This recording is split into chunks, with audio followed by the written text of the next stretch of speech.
Greetings and welcome to no video for some reason. I don't understand, but I wanted to get the show going. So it's showing there. Good.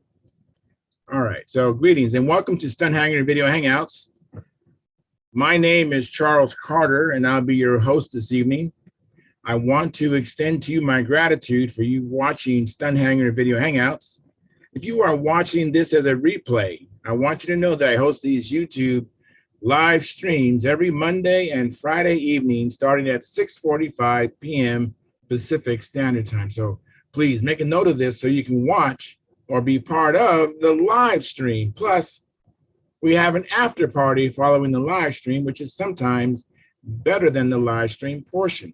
You must be a registered Stunthangar Forum member to find the link to be part of the live stream and the following after party. Here at Stunthangar Video Hangouts, we talk about building and flying model airplanes, sport flying, competition flying, and what you've been doing lately. To join our conversation, if you are already a member of Stunthangar Forum, you can find the link if you scroll down to the section called At the Bench. Now, if you're not a member or you're not logged into Stunthangar Forum, the At the Bench link will not appear.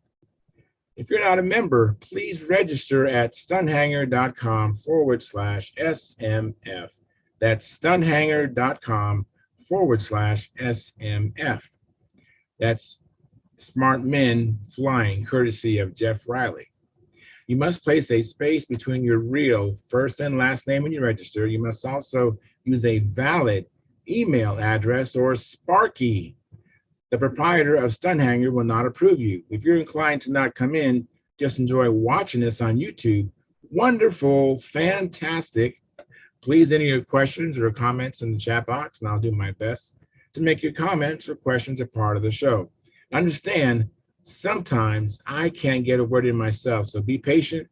I will ask our illustrious panel your question or state your comments. And by the way, you only can make your comments known or your questions answered during the live stream. So like I said, I host these YouTube live streams every Monday and Friday evening starting at 6:45 p.m. Pacific Standard Time. Now, if you find the Stunthangar Video Hangouts that I host or the many building videos, Saturday at John's, matter of fact, there's coverage at Brodax this week. If you enjoy that stuff, please give us a thumbs up, thumbs up, thumbs up. Share the videos, comments. Also help the Stunthangar YouTube channel grow. And please consider joining Stunthangar's YouTube memberships, which start at just $4.99 a month, which is less than 17 cents a day. And by the way, I'm a member. I have the $4.99 come out of my checking account, and I don't miss it, and I suspect you won't either. You also can show your support using the Super Chat, which is located at the bottom of the chat box. It's a big $sign, and you can donate any amount you like. And, you know, your support helps offset just some of the expenses of running Stunthangar. Your memberships, you'll get special badges or stickers that Sparky and I can see in the chat box. And you also get access to unlimited member-only videos. And this, by the way, is Sparky's YouTube channel. If you want to get in touch with me, you need to go to my YouTube channel, which is called Flying Control Line Stunt. That's Flying Control Line Stunt, and locate the video that's called the 2019 AMA National Championship video, which Sparky shot with his video camera of me flying his beautiful Junar XL. And I'll receive a notification if you put a comment or question there, because that's my YouTube channel, and this channel is actually Sparky's channel, and I'm only in here just twice a week. So if you want to get in touch with me, that's the best way. I want to thank you for your past, your present, and future support. You are making it happen. Please keep the conversation family room friendly. In other words, please don't use words or do things you wouldn't say or do around your own children or grandchildren. And without any further ado, I'm going to post the link at Stunthangar Forum. And see here, the link. There we go. The link is posted, and hopefully I got everything correct. Yeah, looks like it's correct. Okay, let me go to the Sparky's YouTube channel and go to what I call the control panel.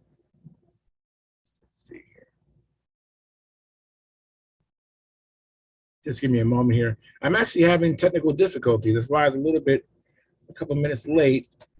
My video is not working very well. I'm using the video camera of my laptop, which does not have the quality of the other video. And I have 3 monitors, and I'm only getting a video image on 2 of the 3. So bear with me.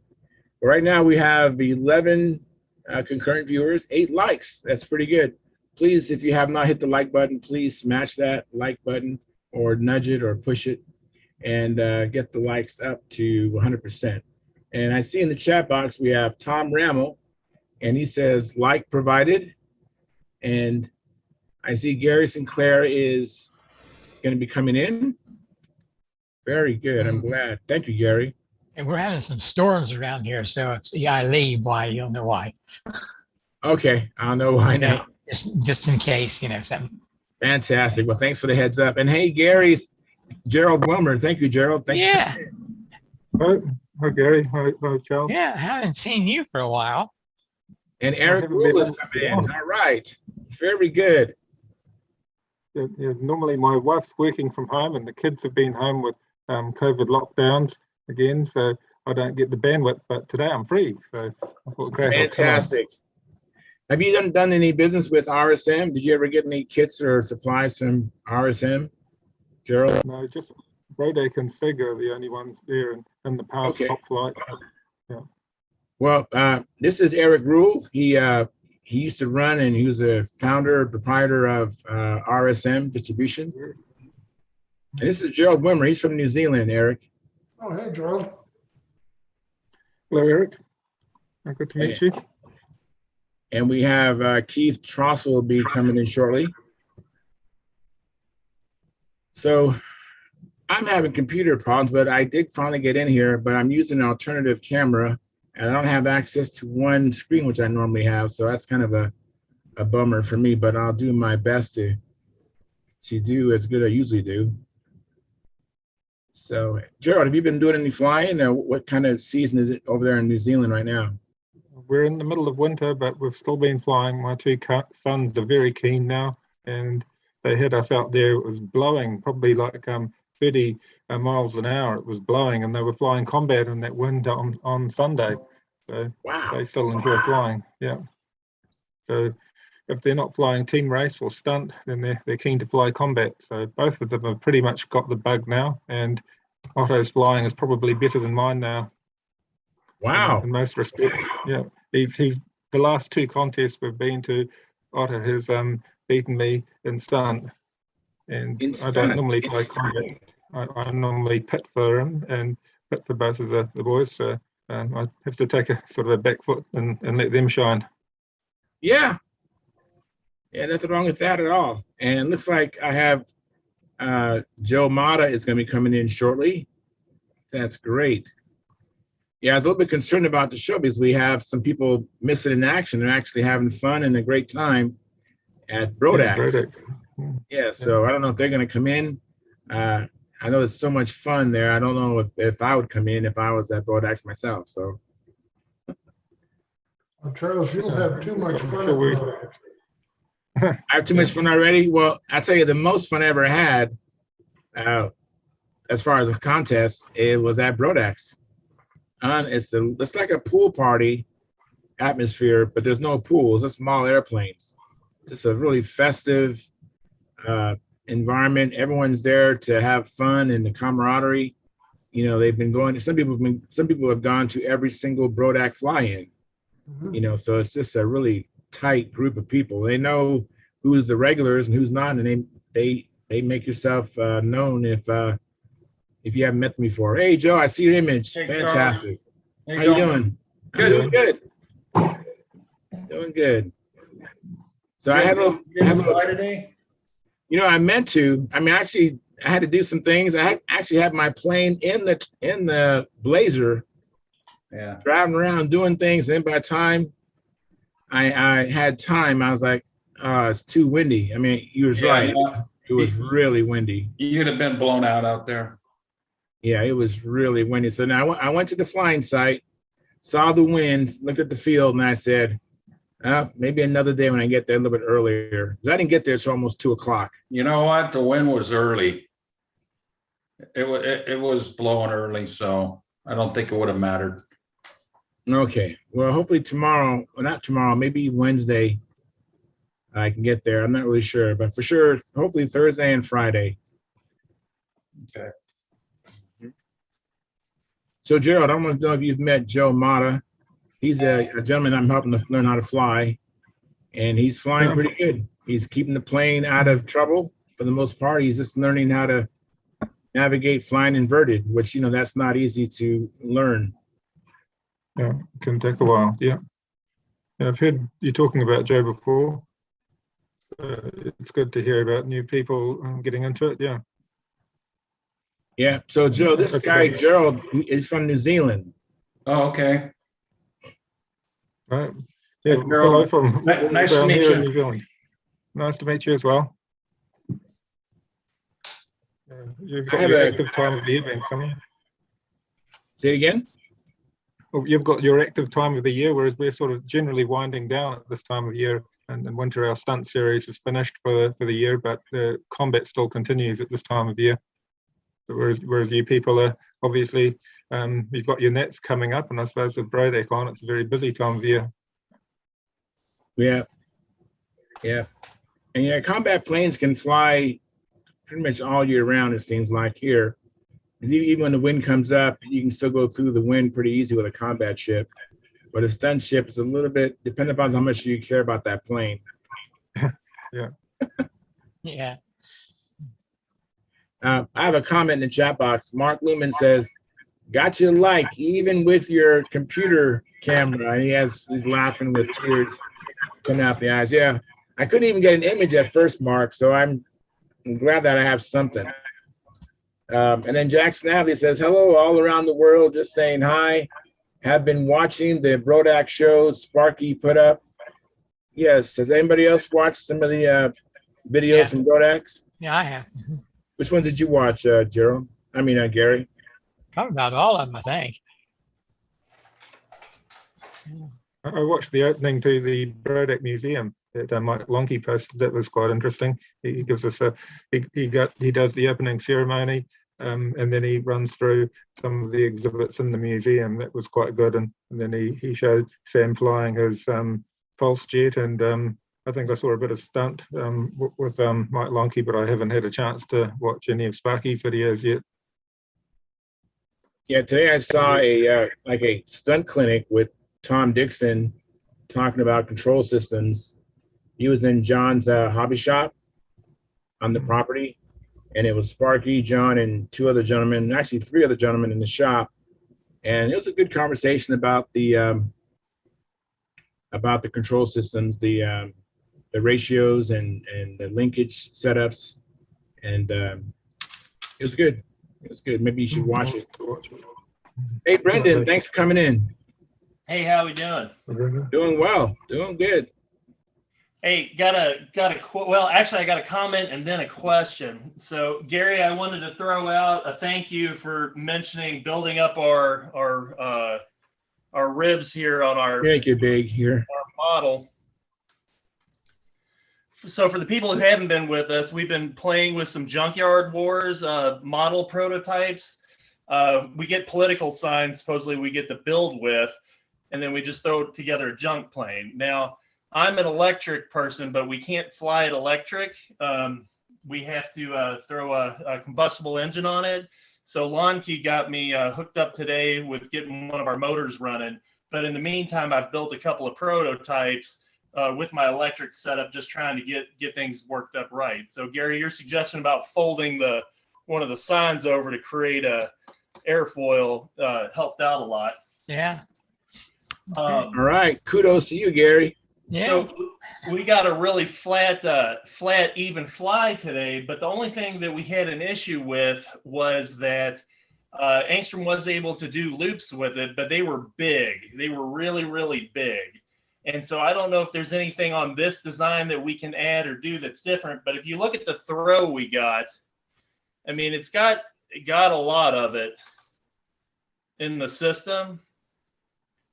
I don't know. I've kind of heard before that having too much throw kind of creates like an air brake of sorts. I don't know if that's correct or not. I'm kind of a novice in these things. But I don't know if that's affecting things. And then the only other thing is, I mean, you see the design. I should go with something a little bigger or more size to it. If any of that type of stuff might help it out. But we need some tighter turns if this is going to be our prototype. Whereabouts is the center of gravity on it? The center of gravity. Yeah, the CG that I had when the battery's on here is about there, which is probably about 2.5, 3 inches off the front leading edge. Yeah, that looks okay. Yeah, it looks fine. Yeah, like I said, it flew flat. The problem, you know, just nice and level. I mean, Angstrom as he was flying it today, he's like, I wish some of my planes flew this level. So we got it perfectly level. The problem is that when he tried to bear down on doing loops, I mean, they were sky high. Like they were just big. He could not tighten these things down at all. So. If the center of gravity is okay, you could try moving it back a bit and see if that helps, but you'll lose some line tension. But otherwise, if you can try a lighter battery pack with the same voltage, just try and lower the weight of it. I actually tried to measure it out today. When we go to the combustible engine, because that's what they're going to make us do, it will lighten it up a little bit. The battery pack's probably a little heavy compared to what the combustion engine and the fuel tank will run. Where's your CG on that? It was about 3 inches behind, 3 inches behind the leading edge. You might want to try to move. You might want to try to move the CG a bit forward, because if you're doing big loops, that usually indicates you've got a lot of nose weight.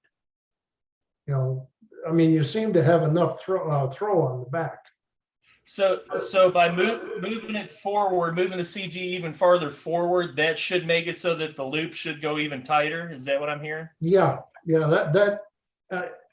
I mean, looking at your setup, there doesn't seem to be anything wrong with it. Okay. And you certainly have enough deflection.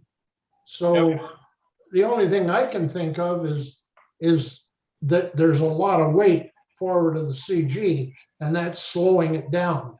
You're having to throw a lot of deflection to get any kind of vector change. So if you're suggesting moving the weight back on the plane then, or no, forward? Because if you're saying, I mean, you're making it. You know, yeah. I mean, you've got. I'm looking at your throw, and it seems clean. It seems fine. Where have you got your battery set in that?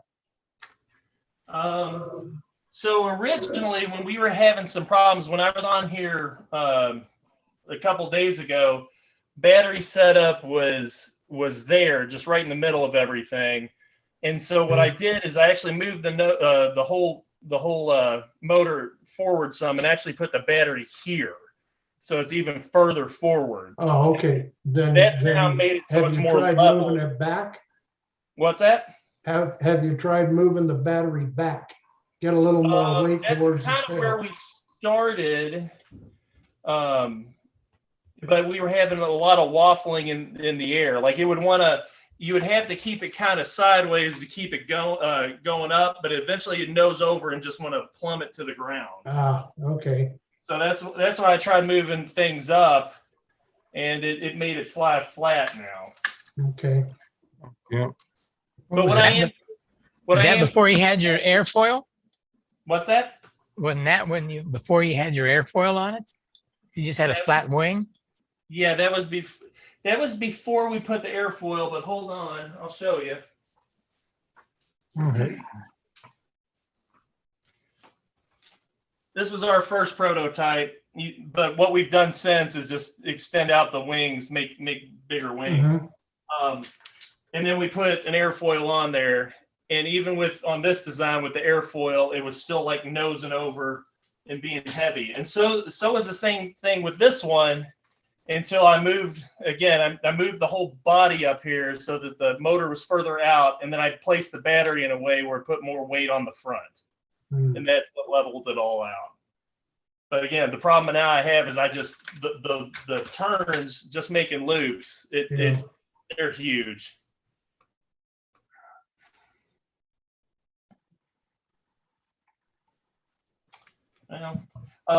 But I guess what I'm hearing from you, although the flap in the back, this is probably enough, especially with the deflection. It's 2 inches. Sizing that up bigger or elongating it may not do much. You've got what, about 5.5 inch length?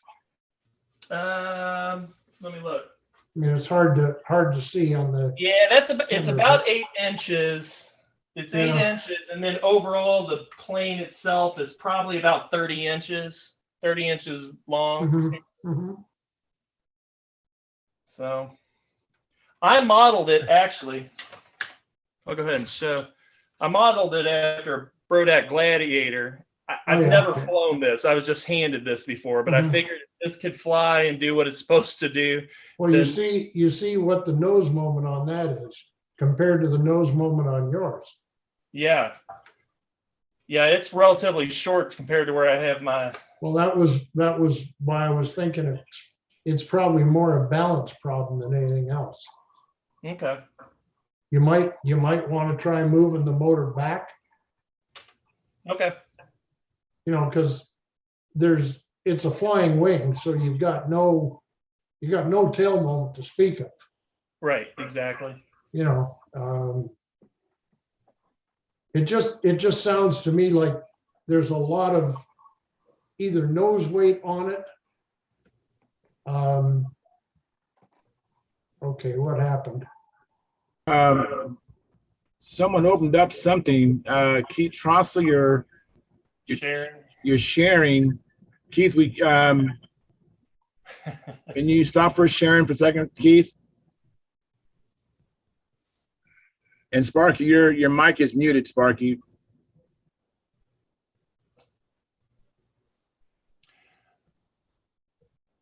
Oh, there we are. There we go. I'm back. I was thinking it was my smartphone because it's smarter than me. No. So Sparky, you're still muted. It just seems you got a lot of nose moment, and that would tend to make big wide loops. Okay. Yeah. Well, I'll take that into consideration. And You know, I mean, it's just, if you look at the proportions on the Gladiator versus the. Yeah. You know, this model here is similar size to a Gladiator. It's a little half A combat. And the center, you see how far the motor is back. You get it as far back as you can, basically to the leading edge, where the comp's not hitting the leading edge. But the center of gravity would only be about 2 inches from the leading edge, 2 inches or so from the leading edge. But it still turns very tight, and it's only got a relatively small amount of movement. Right. And one suggestion, Brendan, is you could just try some tail weight. You can add some tail weight and see if it makes an improvement. And then if it does, continue to add tail weight. Well, that's why I suggested moving the battery back. Yeah, but he's limited by that's effectively giving you tail weight, you know. Yeah, but he's limited by the wire, the length of the wire. You only can move the battery back so far. So he might do as far as you can with the connection, but you got those stick-on weights. Just add those in the back, and hopefully it'll get better and better. Okay. Well, that's all good stuff to know, because again, in my novice world, I just didn't know if the like I said, the elevator in the back just wasn't sizable, or am I correct? Like, people have told me that if you got too much throw in it, it reacts to some sort of braking system or something. Am I right on that? Yes. Yeah. And so what is the point, that you don't want to go beyond? Think of a ringmaster with that great big barn door on the back. Be back, Sparky. Your mic's working now, Sparky. Yeah, I can't stay on long because I'm using my bandwidth. You guys are watching the videos? Yeah, Gary watched all of them. I've seen the the clinic with Tom Dixon, and I saw the ribbon cutting ceremony, and I saw Sam Lonky fly. Yeah, I'm in my car, so Oh, I see. Yeah. kind of tough to do Yeah, this. And I understand. I'm streaming on bandwidth from this stupid thing. I don't even know where the camera is on this. Well, thanks for coming in, Sparky. I know that it's expensive bandwidth, so I appreciate whatever little time you can stay. That's fine. As far as the streaming goes, I realize that, you know, I'm not streaming a whole bunch, but there ain't a whole lot going on. Tomorrow I got to judge Classic, so there's not going to be a whole lot of video in Classic because I can't judge and stream. That's understandable. I saw a note here with Philip Bailey. He's going to be judging Expert, Classic, and Nostalgia 30. And there's 24 entrants, and I don't know which one, maybe all of them. And so that's going to be a long day. 24 entrants, that's 48 flights. He's going to have a long day. Yeah. I'm judging Expert and Classic too. So. Wow. I know you guys are having fun there. I wish I was there. All right. Well, I got to get off here. You guys have fun. All right. Thanks, Sparky. Thanks for checking in. See ya. Yeah. Picture on. I just saw that Colonel Trossel came on. Yeah, Probably Trossel. forgot more about trimming airplanes than all of us combined know. Why don't you ask him? How do you shut this thing up? There we are. All righty. I don't know how much you've heard, Keith. And thank you for coming in, by the way. I saw that before you came in, you had no video. Kind of like myself. I had a problem with the video myself. So glad Barbara helped you out. Yeah, I'm on her machine now, and I don't think you could hear me before. I could see No, I couldn't hear you. Couldn't hear you or see you before. Yeah. We can't see you now, or at least I can't, but we can hear you. Yeah, I'm on the screen. Oh, Yeah. okay, Charles, can you see me? I can see you. Yeah, I see you. Yeah. And hi, Mark Lumen. Thanks for coming in. Appreciate it. Hey guys. So, Keith, I don't know if you heard everything, but Mark is, Brendan has a plane that's basically doing big, huge loops, and he's looking for a remedy. Yeah, if you can see it, this is our junkyard warplane, and we were actually talking about the air braking part. So how much deflection should you have and not go beyond in terms of like degrees? 30 degrees up and down is all you need. Okay. Anything beyond that becomes air brake? Yeah. Okay. So then what? It's slowing the plane down? Is that? Well, yeah, and it just slows down, too much drag, and you never use that much. But it's okay to have 45 degrees of movement, but you're not going to use it all. You shouldn't have to use it all. And so then you said your CG is what, 3 inches back from the leading edge? Yeah, about 3 inches back. That seems a lot way back. Let's see your airfoil. Can you? It's actually, I just measured it. It's 2.5 inches back. So what it is, it's hard to see that. But what we did is we took a piece of the board and bent it over, tried to tape it down here. I know the tape job's coming up a little bit, make it rougher, but I got a flat piece in there, and then I glued 2 little ribs in there. Yeah. And then we pinch it down over it. So it creates something better than just a flat piece of sheeting. But it does fly, and you control it. Yeah, it flies incredibly level. My son was saying it's better than a lot of the other planes we give him, period. He said he wished he could have the level controls that this has. It's just when we go to do loops, I mean, they're huge. You can't bear down on it and really get anything tighter on it. Okay, point to me about where you think CG is there. Just point on the top of the wing there at the center. About there. I just measured it a moment ago. It's 2.5 inches back.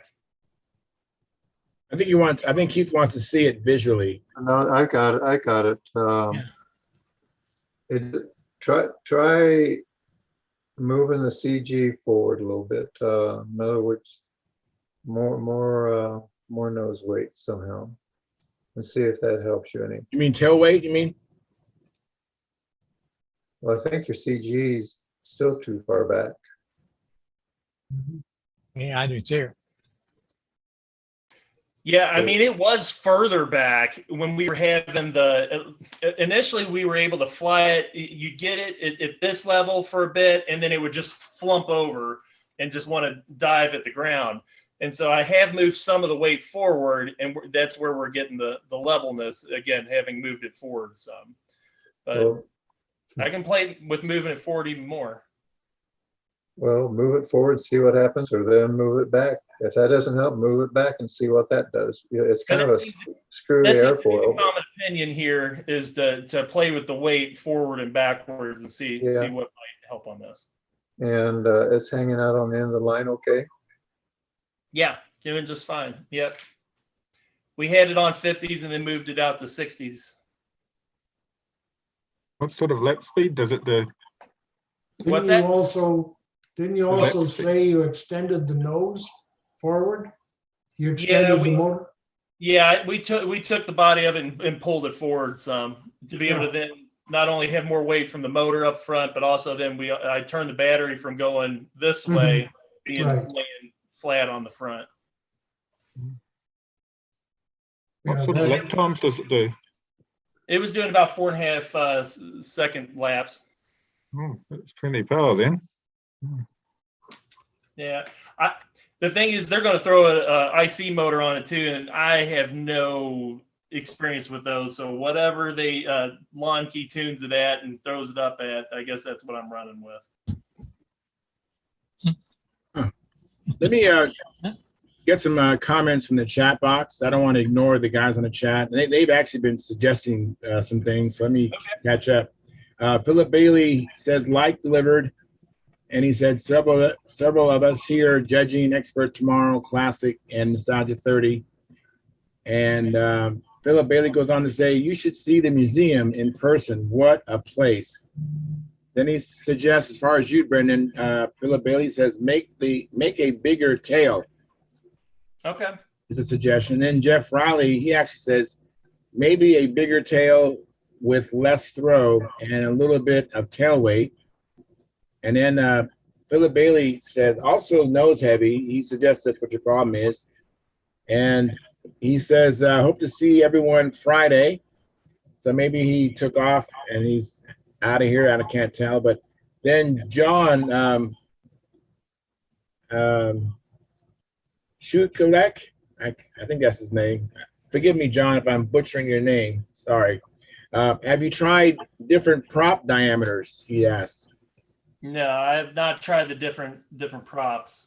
That'll help the plane turn better. Yeah. And then Mike Millard, he's given us a super chat of $5.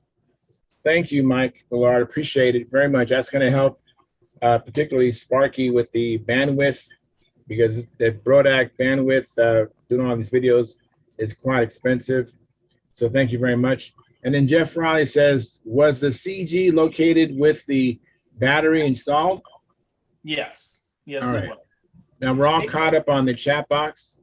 With the suggestion of the bigger tail, are they talking about like extending it back, or are they talking about instead of a... Okay. Most likely.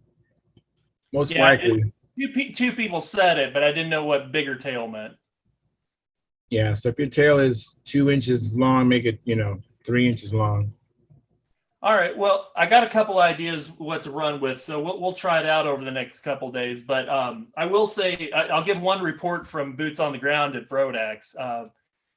We did fly today. Angstrom did. He won beginner with the profile with a Pathfinder, and we actually very good.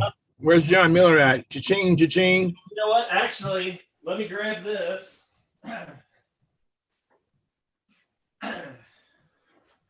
We picked up a Pathfinder today, an electric one. It's missing the front wheels, but we picked it up with an ESC and a motor on it and everything for $50. Good. Oh, not bad. Yeah, and so we only got one electric Pathfinder, but here's number 2 waiting in the wings in case number 1 has an issue. But I will say this: they the flying circles at Brodax, on one of the circles, we got misled. So they have a cement pad in the middle, and then they have kind of a takeoff spot. Well, I actually took off from there yesterday, and I'll tell you what, the posts and the caution tape that were around, thankfully he was not flying level. He was within 6 inches of clipping those posts. Like, he was over the posts. His plane was flying over the posts that were out there because you weren't supposed to be in the middle of the cement circles. They had another part marked. And so he got centered and got right and whatnot. But there was a guy today that literally clipped his plane on those posts doing the same thing. Oh, no. He tore up his plane today. Oh, that's messed up. Oh, no, he's not happy. No, I mean, I felt really bad for the guy because it was a stick-built plane. I can't remember the model, but, you know, you could tell it was just a big shear right down the middle of the wing from where he clipped one of those posts. And again, because you just naturally say, hey, I'm going to go stand in the cement center. Well, no, they marked things, you know, differently from that. And so it created issue for us that we averted crisis only because Angstrom wasn't level enough. But the other guy clipped it today. Oh, that's messed up. Yeah. Hey, Charles, can you ask Phil Bailey to send me his address? Oh, you guys still haven't caught up with each other? No. Oh my God. Okay. I don't know if he's still here. I don't know. I got the impression from him said, hope to see everyone Friday, that he was bailing on us. Because it's probably what, 10:30 there, and he has a long day tomorrow. Yeah. Hey, Philip, are you still here, Philip? If you are, let me know. Okay, thanks. You're welcome. And we have this person from, I believe, Azerbaijan, and the language, I don't know the language, but I appreciate you coming in with your chat. I wish I knew what you're saying. But what you're saying is that it's short, whatever it is, and I normally it's positive. So thank you very much. So, anyways, anybody else do any flying lately? Have you done any flying, Mark? No, I haven't been flying. I'm down teaching again this week. I got another class this week for the 7-3, and then just worked on some repairs, you know, hanger rash and stuff like that on the airplanes, making some handles, you know. Working on different, just a couple of little things, a lot of just repair, picking up stuff, you know, a little bit of flying before that, maybe a week before last. Yeah. Plus you fly real full scale aircraft all the time. So. Well, yeah. Mostly now I'm just teaching. Yeah. Okay. All right. Teaching now, you know, it's semi-retired, but, you know, it's good. It's, you know, you can walk out of the simulator and not get wet when it's raining, you know, so. And your question last Friday started a great conversation. Thank you for that question. But my question for you is that, did we actually answer your question, or did we actually just give you a bunch of information? Yeah, absolutely. And Keith, the ex-Mason Dennis was good. My issue is I was looking at some of my other handles, you know, and, you know, put here, and I got the line spacing, you know, this width or height rather, you know, to speed up or slow down controls. But I got to look at some of the handles, and I was noticing from where the center of my wrist is, yeah, right. If you took, at least on my hands, everybody's hands are different and their knuckles are a little wider, and so, but I was noticing that all my handles were biased, you know, one way or another. So I was looking for that. Yeah, what we're talking about is that center rotation. Yeah, to lay the handle out. Yeah, and basically with me, I can use my ulna and radial, you know, yeah, and go straight down, center that, and then space from that. If that makes sense. That might be getting a little too anal, but yeah, I did notice that the travel in both directions, yeah, can be even that way, yeah, versus before. I don't know. It was just something that was in my mind at one point, you know. And I started looking at the handles and thinking, no, because a little bit of like we were talking about before, uneven insides or outsides, not a lot, but just enough, that I'm thinking, okay, there's something not quite right here, So anyway, that's where I was at. I think it answered I think it answered well, Dennis's point about the grip and stuff like that. I can show the handles. Dave has been flying these handles, I think, since he was 11. If I can find, let me see. It's always that dangerous mode when you go to share things with photos. Yeah, you gotta make sure. Okay, hang on a second. Get to the right thing. Oh, come on, Mark. Now I can't find Zoom again. There we go. Okay, I'm gonna share screen. Okay. Okay, hang on a second. Let me get to the right pile of photos. Okay. This is the style, and it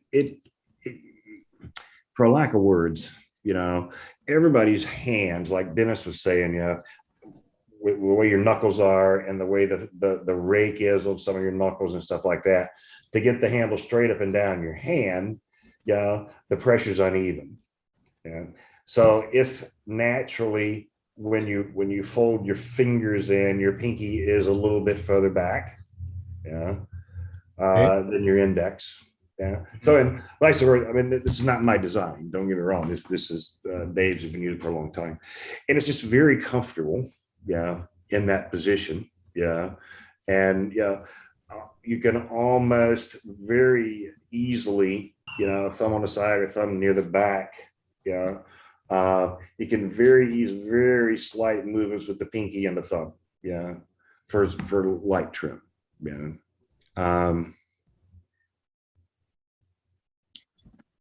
And that's one of the ones I'm just finishing here. And there's these are I went overboard, I'm a pilot.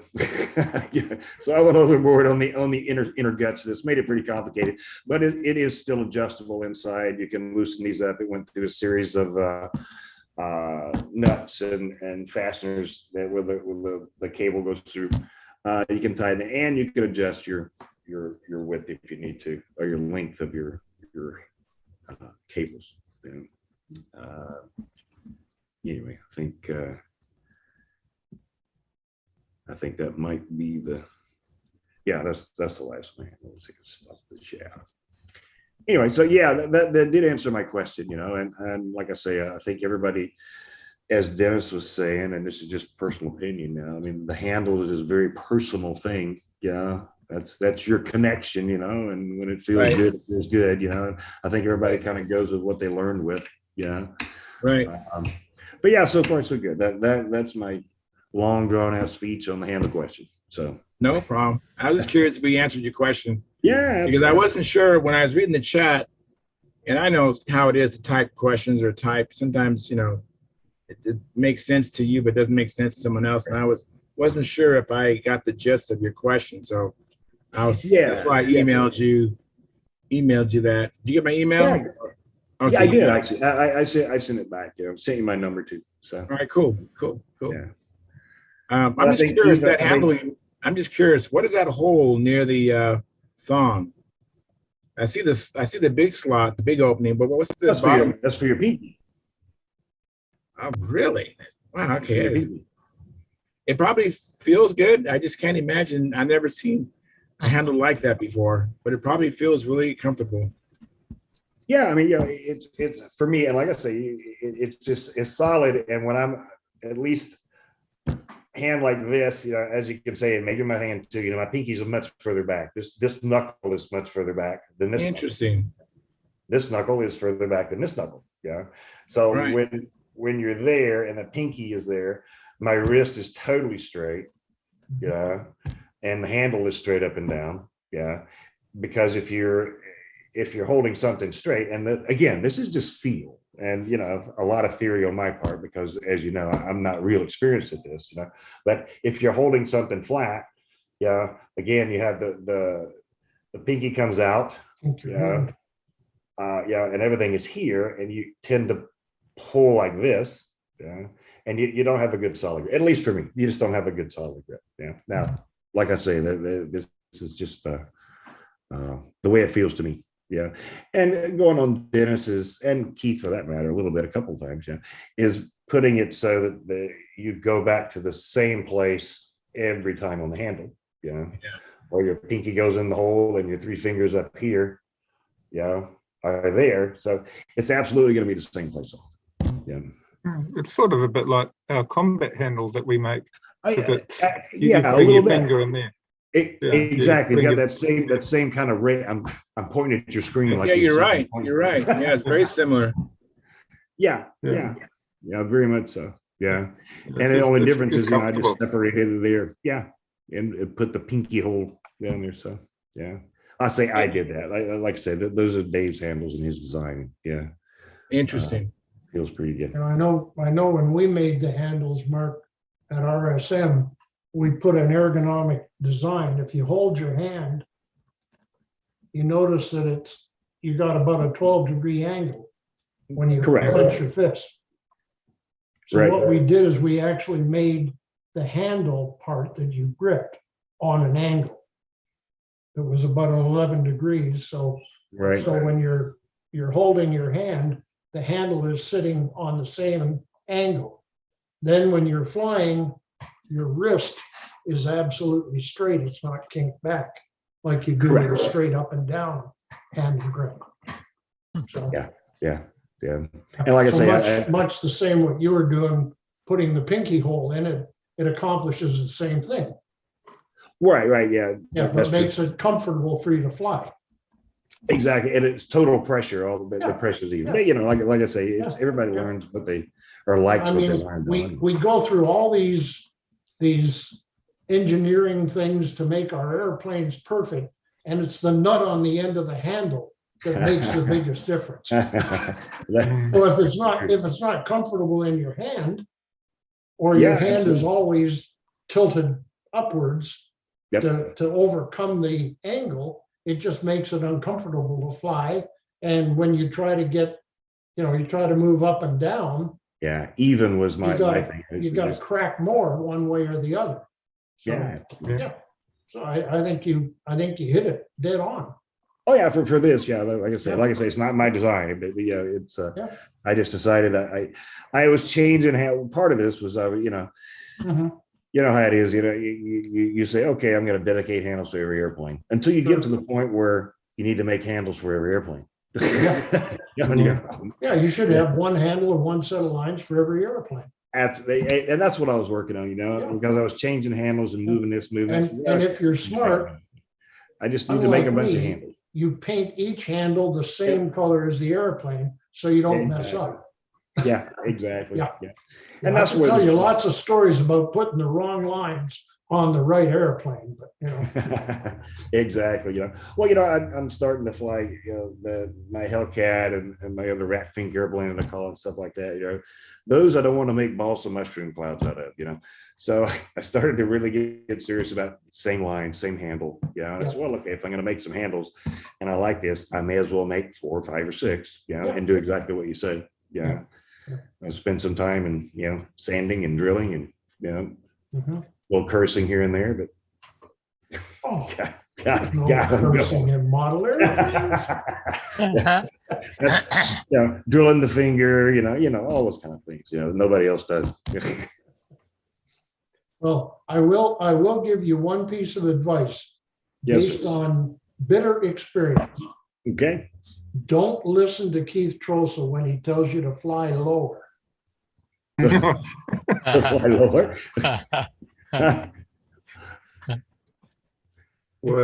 It cost me an airplane to listen to him. Oh, wait. He said fly lower. He didn't say fly too low. He said fly lower. Well, you see, he sucked me into it.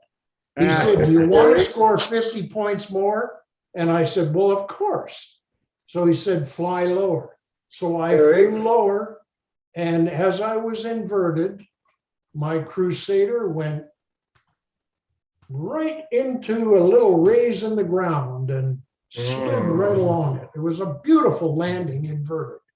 Eric, Only problem is the booms departed the wing, you know. Eric, there's a difference between 8 feet and 5 feet. You didn't tell me that, Keith. You said 50 Assume. points, and that's all I listened to. Oh, But it was an impressive landing, I will say that. Well, I have to say, you were talking about flying, Charles, and the last time I flew, this is all about the experience. We know that for me, everything's a learning experience, and you go through different phases and stuff like this, and I've heard of people talking, the engine quitting inverted, and I landed inverted and stuff like that, well, I experienced that. Not once, but twice in the same day.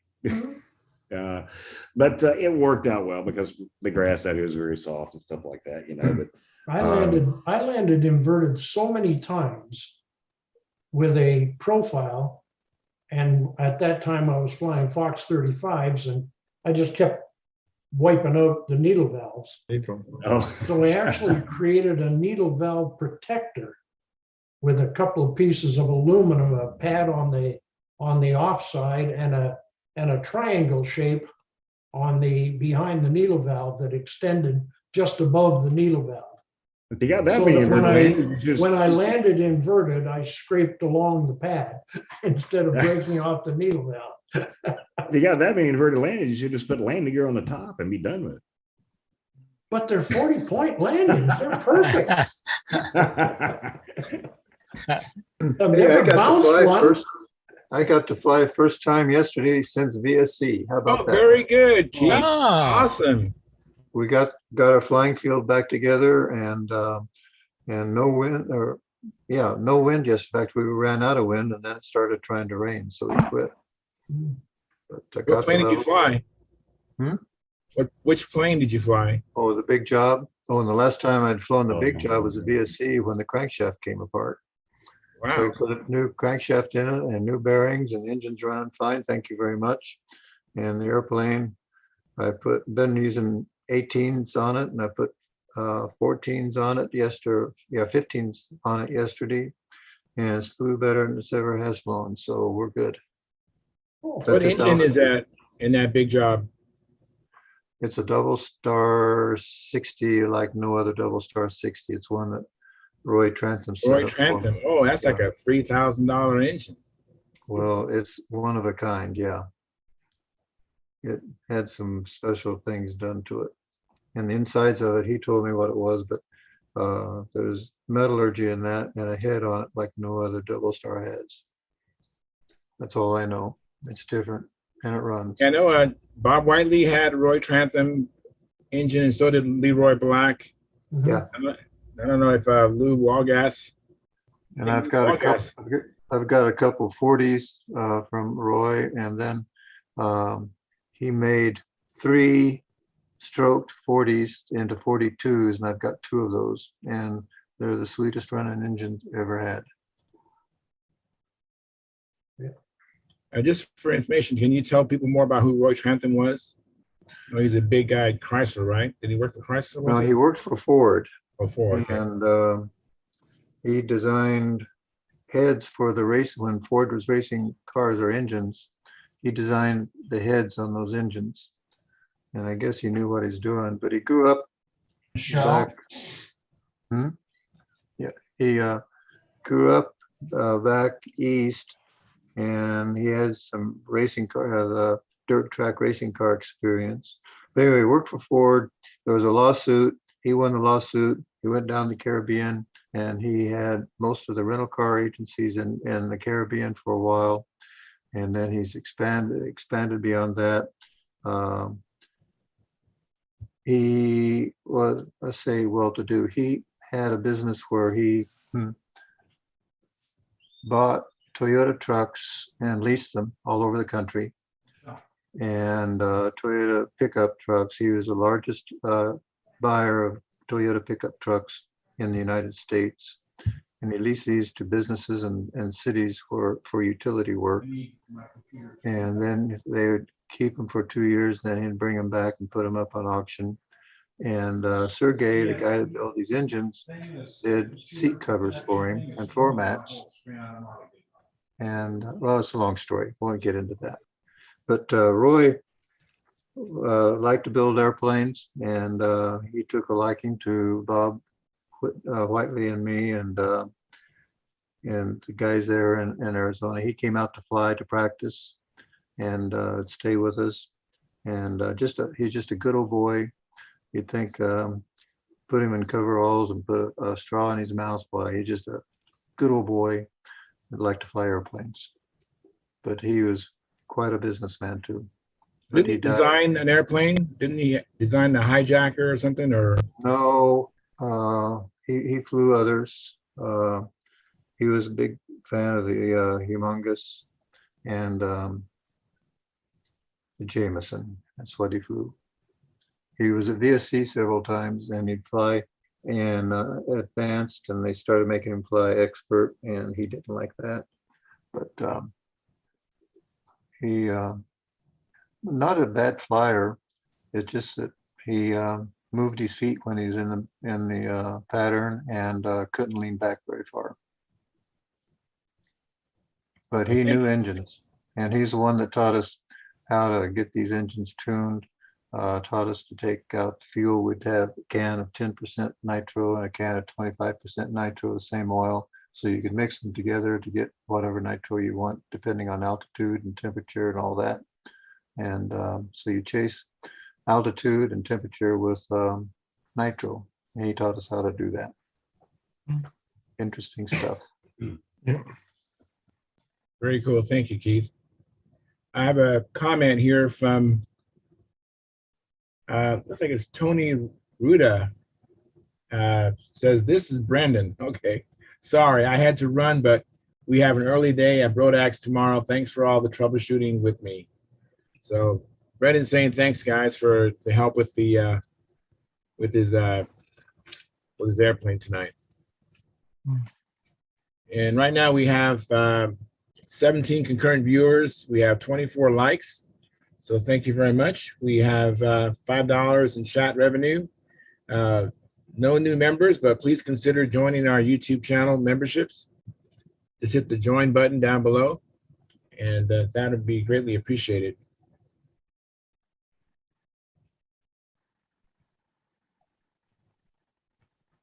Well, I didn't go flying today, which I meant to. Hopefully I'll go out the next couple of days, maybe Wednesday, or for sure Thursday, maybe and absolutely positively Friday.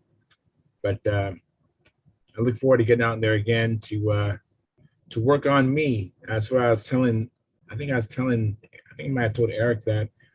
But I finally have the SV11 flying well enough that I can focus on moi, you know, and it's refreshing to be able to just focus on me and not to be trimming the plane. I probably will still find some things to do, but they're just such small little things I'm doing now. So it's just, you know, so all the negative things I said about my SV11, no more. It's all good. The SV11s with the K77, is that right? You know what? I actually purchased a electric SV11 ARF last November. Actually, last October, I think. Actually, I purchased it early last year, but I didn't put it together until about September, October, in hopes to fly it at the Las Vegas Stunt Challenge last year. But when I finally got flying, it was flying so bad that I knew I couldn't take it to the contest and do anything with it. And come to find out, I had a push rod that was flexing, and I replaced the push rod, and now the plane's flying great. Oh, another thing about Roy Trentham, he lived near Palm Beach in an air park, and he had his own airplane hangar in his front yard. Had a Cessna 410 in there, and the Navy version of a Stearman, a metal Stearman, in that hangar of his. neat place. Yeah, I know he lived a pretty highbrow life. But again, when you meet him, it's just a nice, quiet, slow talking, good old boy Southern guy. Yep. And he Really sponsored, nice guy too. yeah, he sponsored some race cars in Winston-Salem. And he took me out to the track one night, and where these guys, they're back there in the pits and they have their stuff on trailers and their wheels on trailers and that sort of thing. Well, he's got a semi-trailer truck, all black, but then you open it up, the race car sits on, fits inside of it up on top, and then you open up below and there's this walkway. It's all stainless steel walkway and shelves and cabinets, and then there's a crew compartment at the front of this thing, air conditioned and sound and all that kind of stuff. That's where his race drivers rested. Wow. Interesting guy. I first saw Roy Trantham on a Brodak film by Wendy, and Roy Trantham turned me on to a concept I hadn't heard before, but he used to actually use two clunks in his clunk tank. One clunk was for the, I think the Uniflow. Okay. And he didn't have them tied together, they were loose. And he would shorten or lengthen the Uniflow clunk to get the kind of brake he wanted. And I tried it on a Tudor 2 profile and it worked excellent. And I actually turned on some other people to that idea, and I saw they'd given me an airplane, and when I took it apart, I saw that they had listened to me, and I was surprised to see that they had two clunks. Have you ever tried that? No. I've always used Uniflow as hard tubes, and they always work, so I never bothered with anything else. Yeah. I tried twin clunks, but I didn't always get a successful run. I think I always had the clunks too close together, and I'd be bleeding air out of my Uniflow vent into my pickup. So in the end, I ended up moving the Uniflow vent and pickup further apart, and I normally run a fixed Uniflow vent and moving clunk on some tanks, depending on the application. I think you can get to the Uniflow vent too close to the pickup, but I don't know how too close is. 3/8 of an inch, ½ inch away is not too close. I think it's will work okay. Maybe 1/4 of an inch it gets too close. But I don't like to have them far apart, but then because then you get sort of a uneven run towards the end of the tank when the Uniflow starts to uncover way before the pickup tube is ready to stop drawing fuel. So there's a happy medium in there somewhere. I don't know. Just try it, cut and try. Yeah, I pretty much try just about anything just to see how it works, and I had good results with it. Yeah. I use Otto as my test pilot, and I say, okay, I'll try this. You fly it and see how it goes, and it works quite well. I can muck around and get Otto to do all the test flying, and he doesn't seem to mind, which is good. Yeah. The fintered clunk seem to work quite well too. We've tried out those, and they seem to give a very crisp cutoff as well. Maybe too crisp at times. They seem to scavenge every last little bit of fuel in the tank. Sintered clunk. But somebody got us onto that and said, give it a try and see how if you like it. So that's something I've been trying recently. Yeah, that's the sintered clunk, those things. Yeah, I've tried those. I've had good. Let me make you big so people can see what you're talking about. Everybody see that? Kind of blurry. Flip back a little bit. Oh, okay. Yeah. I'll move it back a bit. Oh, there we go. I think I've got it there. Yeah, they seem to just scavenge every last bit out at the end of the tank, which works quite well. But sometimes you do get a rather, you might only get half a lap notice though that you're going to cut. Yeah, I actually have had good luck with those. I've tried it, and there's some people who don't think they're good, but they're okay. I would not avoid using it. I've tried it. Yeah, there's so many things to try. That's what makes it fun. And Yeah. Oh, it's like absolutely. With the combat models, I like these new plastic tanks. I think I might have shown them you with. These plastic tanks are neat because they don't.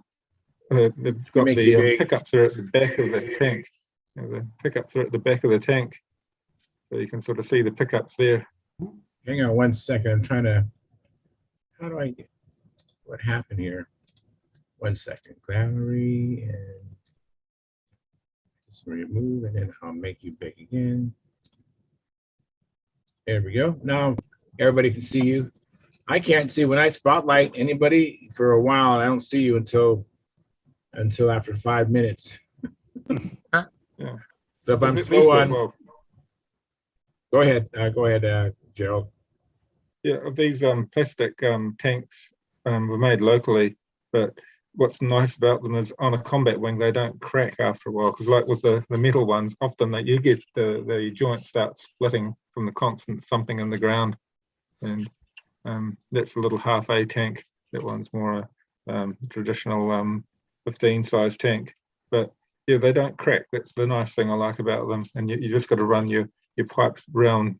It's got a long pipe run. You normally run them to the center of the fuselage and then to the motor.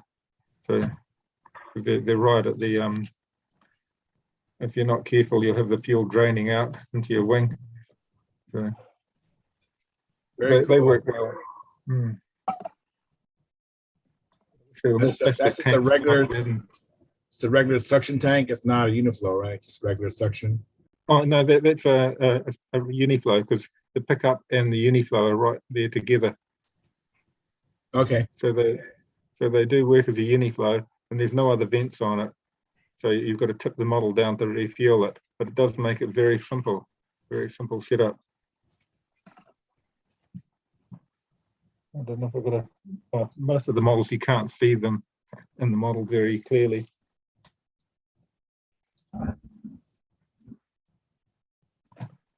Very cool. Thank you very much. Yeah, I'm kind of limited with this two monitors. 2 of my 3 are working, and when I spotlight you or spotlight anyone, I can't see them. So.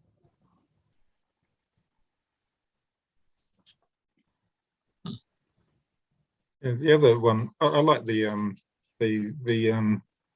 narrow Sullivan tanks. They work quite well in combat models too. But, clunk tanks are just difficult when you come to a stunter. Everybody knows how hard it is to get a clunk tank that matches the profile of your fuselage on a built-up model. It's always difficult. Some people make clunk tanks out of perfume bottles or all kinds of stuff. They would just try to look for a container that's the right size, and they would dump out the contents and make that object into a clunk tank. Yeah. Some of the other items, like a little Eclipse container, right, work quite well for a little tank, and I'll show you on Max's model.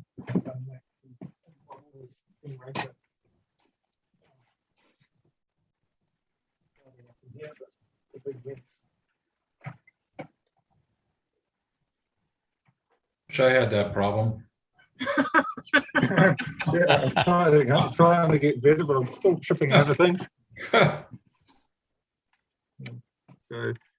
very nice. Yeah, that works quite well. Oh, there you go. I see it. Yeah, that's very cool. Have you ever used a balloon tank? Have you ever used a balloon tank? I haven't, but I've heard about them. Oh, okay. Well, Larry Ringer used to use them all the time on his half-A's. Yeah, this one's got the quick fill soldered on, and then I've got the cuttle soldered onto the front of the tank. Yeah, you got a cut off in there. Yeah. So the cuttle. But yeah, quite a simple tank, and pretty much leak proof because it's got those nice joints around it. So You can Mhm. solder it up. On this one, I just glued, I epoxied around the joints and just soldered on the fittings that I Oh, wanted. okay. Cool. Very cool. That plane is used in what, carrier or what? Oh, this is for it's slow Goodyear racer. It's actually Max's plane. Yeah, Max did the San Bernardino on it. He did the decoration and did some painting and stuff on it. So he did a bit of work on it as well. And somebody in our club gave him the basic airframe and he helped finish it. And that's a diesel motor? Yeah, it's a for a diesel, a Ukrainian diesel. But that's one of the problems I've got now, is just trying to get motors now that so much stuff came out of Ukraine. I don't know what will happen there, but they're great little motors, the Forers. Very cool.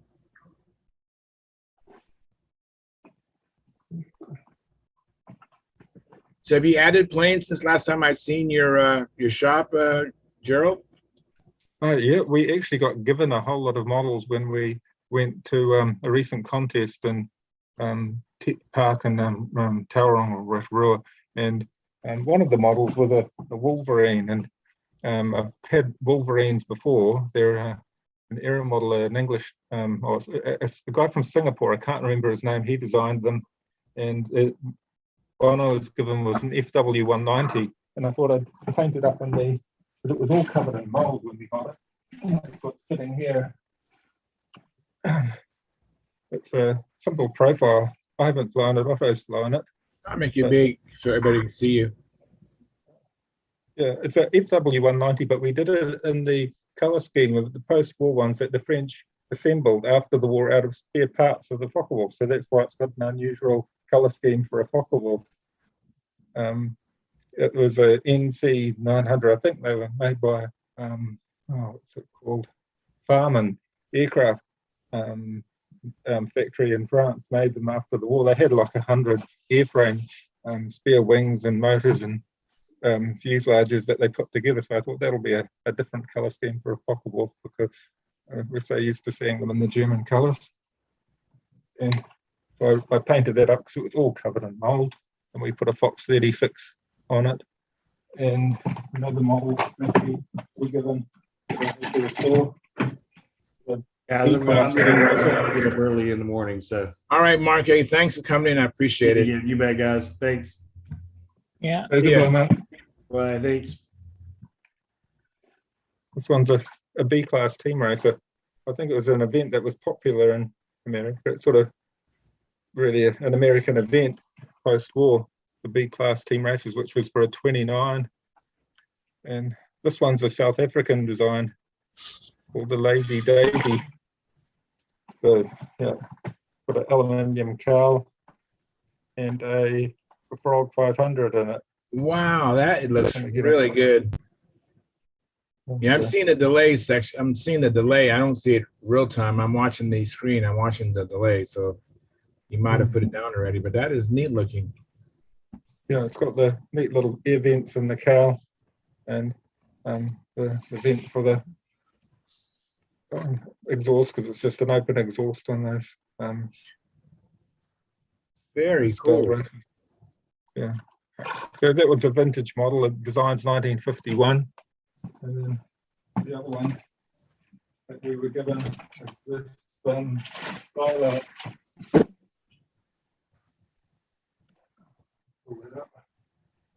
And when we were talking about movement before, this one's quite funny because it feels like it's got a 2-inch bell crank in it. You have it feels awful, like the control.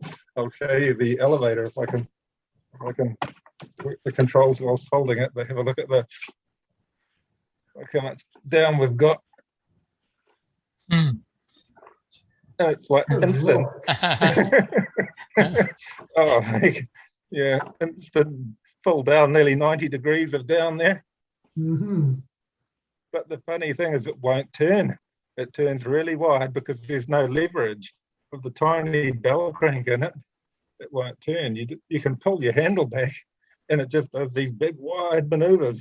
And I presume it really needs the controls re-engineered That's where the video at Brodack would be a good one to watch before I try redoing the control system.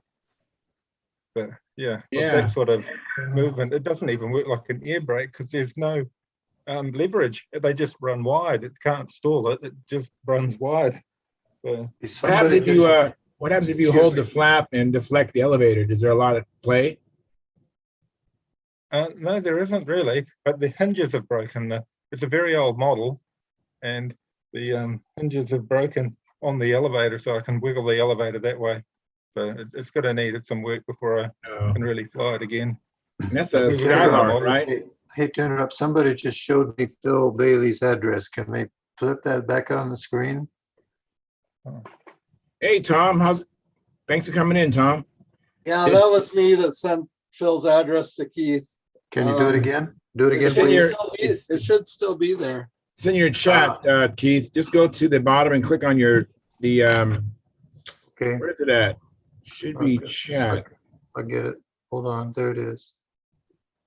Click on that and then you'll see it on the right side. You got it? All right, excellent. Well, thanks for coming in, Tom. I appreciate it. And thank you for the like. You're VIP. Very important person because you did the like and you came in. So I appreciate that. Hi, Tom. Jerry. Hi, guys. Tom, you met Gerald Wimmer before? Yes. Yes. Yeah. Gerald. Yeah, just haven't been on because my wife's been working from home and swallowing up all the bandwidth. When my sons are at home as well, I can't go on either. So I thought I'd better tidy up the modeling room today and try and get on. And I appreciate you coming in, Gerald. Yeah. Because of all the other guys being at Brodax. Yeah. Oh no, my phone.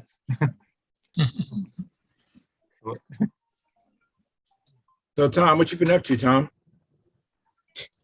Well, we had our long trip to Florida and Colorado. I don't know, for you guys that don't know, my mom passed away. So. Oh, that's right. I'm so sorry to hear about that. Her funeral. Yesterday, I was cutting up a tree that blew down because we had a big windstorm and knocked a big tree down in my yard. But I haven't been doing any flying lately. I took an airplane with me on my trip because I thought maybe we could fly with the grandkids, but it traveled 3,800 miles in the car. Yeah. Didn't fly. It didn't get damaged either, though, right? You got it back? That's true. It's still in one piece. Oh, that's good. That's we just had really poor weather in Florida. It rained most of the time we were there. We had one day we got to go to the beach, but other than that, it was raining.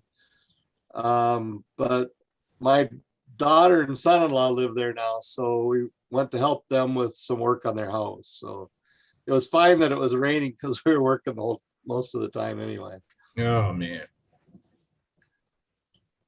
So have you met Keith Trossel before and Eric Rule? I've seen them on the show, but I haven't met either of them in person. Well, you need to meet Keith. I'm not that important. I don't know what to say to that one. You are both very, very important to me anyways. Oh, you're just a big suck up. Thanks. Now, you know, Charles, if I knew how to use a computer, is there any way that you can bring up a file, a PDF file, and show it on this thing? Yes, yes. What you want to do is first open up the file. That's the very first thing, and then go to the bottom of the screen. In the middle, it's green. It says Share Screen. Oh, okay. And so when open up the file on the application, desktop, yeah, on the desktop, right? Yes. Okay. Open it up, and then Once it's open, then do share screen, and then you'll have a choice of different things. Pick the one you want, and then that will be shown to all of us. Oh, okay, okay.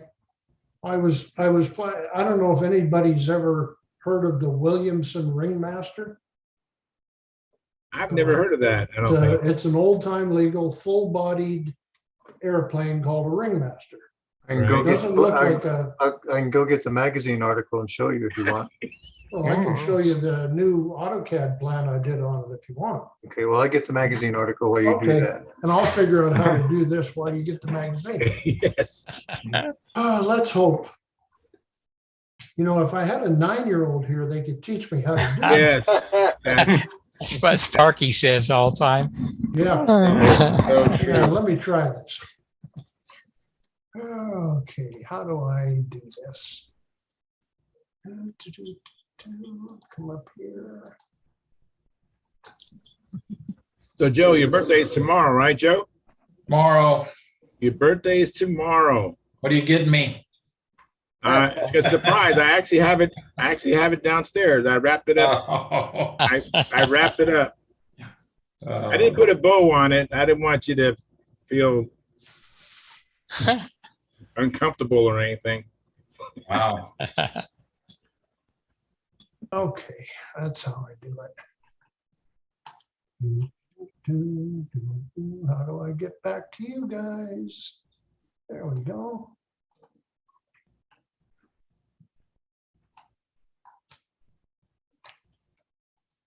Does everybody see it or see anything?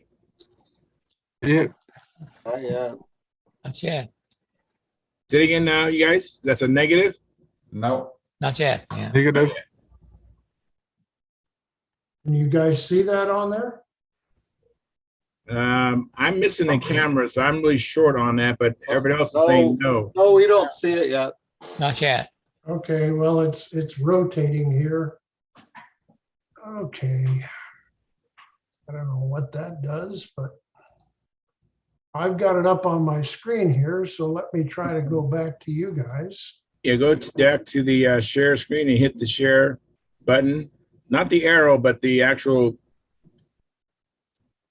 the big green with the black arrow. Hit that one. Yeah, well, you've disappeared. Hang on. Maybe I have to go back and join the meeting in Zoom or something? No, usually. Go ahead, Tom. You're Right. pretty good at explaining it. Try hitting Alt and then the Tab key. Hold the Alt key down and hit the Tab key. Okay, Did that? Each time you hit the tab, it should go to the, should change okay, the I gotta screen. hold it down, I gather. Hold the Alt key down and then press the Tab key while you have the Alt key held down. Just a second, Keith. Just a moment. Okay. Oh, yeah, I remember that.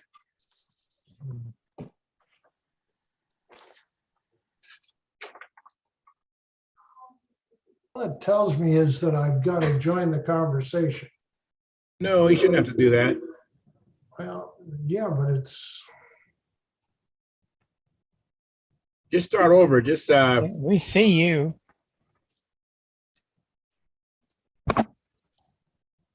what happens when you hit the share button, Eric? What happens when you hit share? I can't get you back up on the screen. Oh, well, but you do see what you want to share, though, right? I'm sorry?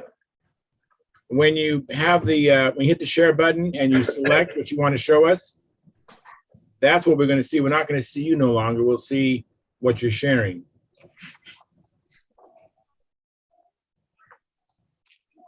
I don't know why I can't get into the Zoom meeting. You should. I see. Actually, you're sharing your name right now. Can Right you now see you- me? Because I can't, all I can see is you, Charles. The Um, camera's turned off. Can you guys see the drawing on the screen? No, we see a black screen that says Eric Rule. It says Okay. on the, it says I told participants, ya. camera's turned off. It's kind of a learning curve. It's easier Of course, if Well, someone yeah, but you know, learning is one thing. go ahead and close what you're trying to share. Close that and try it again. Go ahead and open up that application and then hit the share screen button again.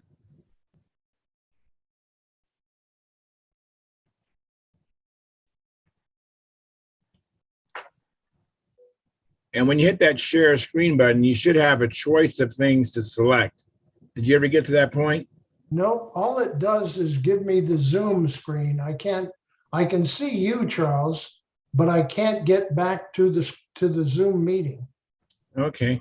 Let me clear out and come back in. All right. All right. Thank you. Go ahead, Keith. I'll let you Okay. make you big. This Make you is big.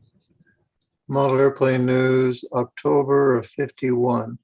Wow. And that is the ringmaster from that time. And upright engine, conventional landing gear. Not a bad looking airplane and not a bad Hey, Howard. flying. There, does that show up? Mhm. Yeah. Very And clear. Williamson did another airplane called the Gyrator, pretty much the same thing, except had a wing mounted gear, and it lands a lot better. Yeah, that's the airplane. I've got that done up in AutoCAD and ready for, you know, computer lasing. There've been a couple of these that show up at BSC over the years, and they've done pretty well. That looks good. It's a good looking ringmaster. I normally don't like the silhouette of a ringmaster, but that looks good. Oh, Well, this isn't like I mean, this is entirely different than the. That's probably why I like the silhouette of it. Okay. So it wouldn't be legal There, for the can you ringmaster. see that? Oh, here you go, Yeah, Eric. Eric, you you got Eric, it. you're showing your Eric, you're showing up now. You actually Yeah. are showing your CAD drawing. Oh, man, I'm telling you, I'm so amazed at this. Yeah. I told you, Charles, my problem is I have a cell phone, but it's a lot smarter than me. Yeah, I understand. Well, can As you as can you you can rotate see, it any, it's- or can you rotate it, the screen? Rotate it to Oh, yeah, let me rotate it. there we go. All There right, you go. yeah. Very good. Yeah. Okay, Wow, that's excellent. so I've got that, you see, I did it for both gas and electric. Mm. And I've got all the parts done out on a part sheet, so, you know, Very good. The original had a 1 3/4 inch spinner. 1 3/4 inch. Okay. yeah, I'm pretty sure it was. Yeah. So what engine is that drawn for? That was a Fox 35 Okay. we had in that, or a Fox 35 or a 29. But it's The original had a Vico 29. yeah. But let me. The Vico's got a triangular back plate as well. Am I thinking of the Johnson? I'm thinking of the Johnson, I think. Yeah. Move this over here and see if I can. In the chat box, Eric, there's a lady named Tatiana Smith. She says hi. Oh, yes, I've spoken to her online, to Tatiana, a couple of times. And she works with Sergey Belkov, doesn't she? I don't know. Pretty sure. She says hi. She didn't say who. I just figured it was you she was saying hi to. Oh, to you. Just a guess. It could have been Joe, too. She could say hi to Joe also. Mhm. Or Howard. Or Keith or Tom. Tatiana who? Tatiana Smith. Oh, don't Yeah, know. that was a 25 it's showing in there. 25 to a 35 on Glow. And comparable in electric.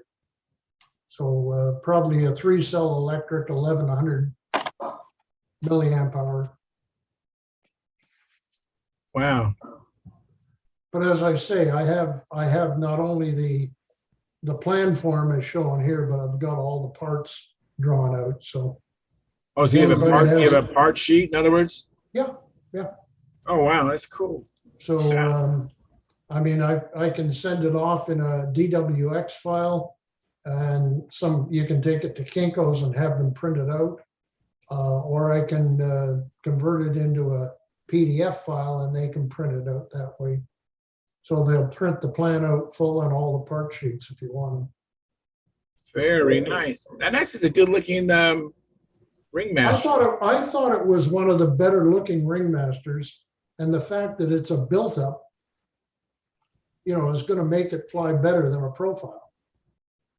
So this would be eligible for what classes or what It's old events? time. Old time. Okay. Yeah, I think it was, I think the original design date was 1947, 48, something like that. Was The guy's published, name was Bud Williamson. You've got the plan there, Keith, the magazine article, is a model airplane, showed up model airplane news October 51. 51. He talks So, about laying it out like as early as 1947. yeah. And apparently what he did is he went with 5 or 6 different sizes. This was the most popular size. And I think he went right up to a 60 size. But he had all kinds of different ones. And I kind of looked at it and I thought it looked kind of cute and, pretty simple to build. Very cool. So I have that sitting around for whatever people want to deal with. So is that for sale? I'm sorry? Is that for sale? Oh, I won't. I'll send you the plans if you want them. Wow. I Yeah. did it up. I offered it to Mike, the guy who bought RSM, said he could have it if he wanted. He had no interest in it. So it's been sitting on my desk along with another one that I based on an old Mercury kit from England.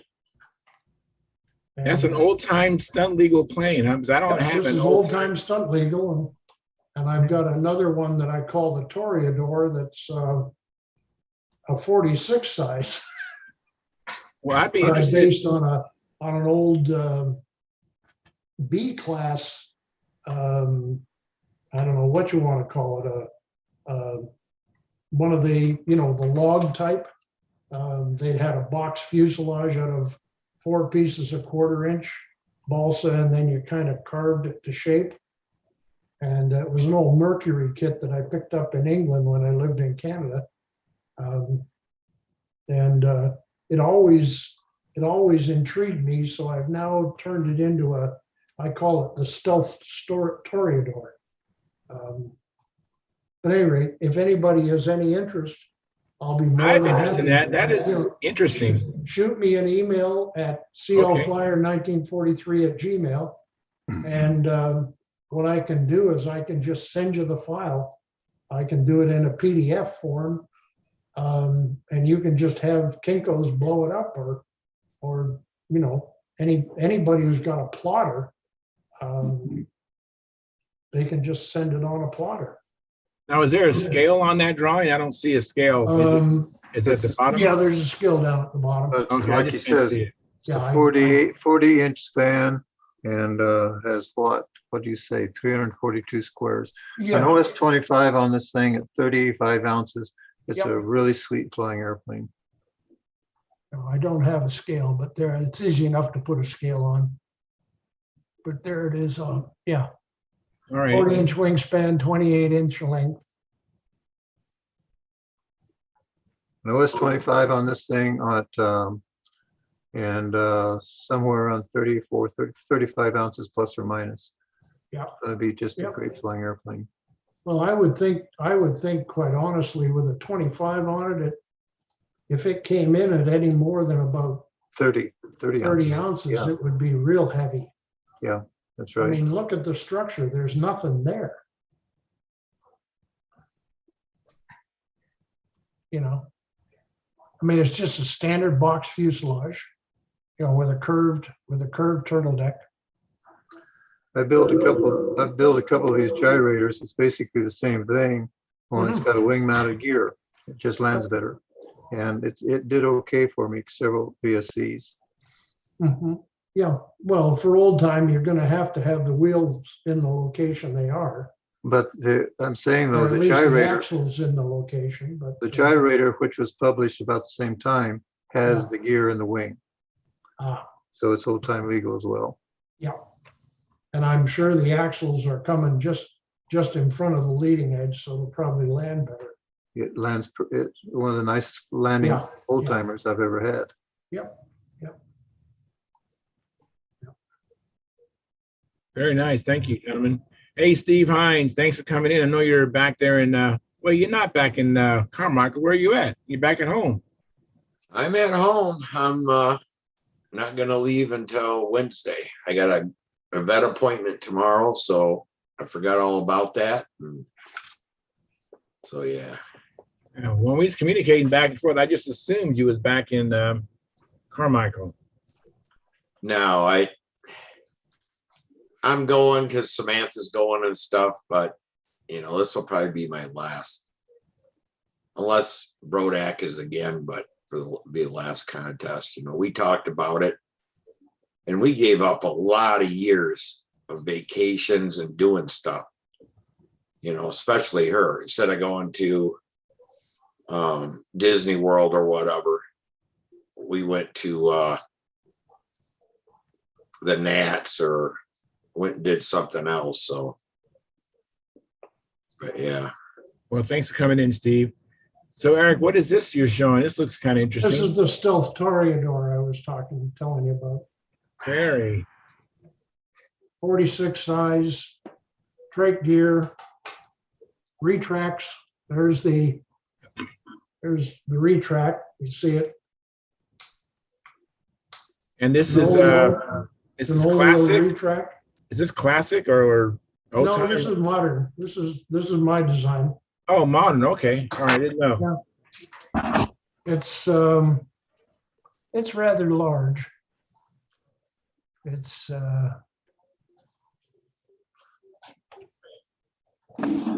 53-inch wingspan, 694 square inches. Oh, that is a nice size plane. 46 size airplane. It's kind of like a huge combat. Yeah, it was based on Mercury models in the UK. In the 50s, had a small one that was basically for an 09. Oh, okay. And it was, you know, it was just block construction, 4 pieces of block and an upright engine. And I looked at it and it always intrigued me. And it's sort of been in the back of my mind for 50 years. And I decided to sit down and go, okay, let's do a modern on this and make it a realistic size. So I figured something for a 46. I have it done both electric and glow. I was going to say, that looks like there's plenty of room in there for a battery. Oh, yeah. Yeah, I mean, I'm brought up the electric one here, but you got the motor there, the battery sitting here, the battery floor, and then the retracts, trike gear retracts. And you see it's done stealth style with a bigger tail. And yeah, that's cool. Yeah, actually I have 2 laser cut kits in the back. One of them is what I call traditional construction, you know, traditional balsa construction. Yeah.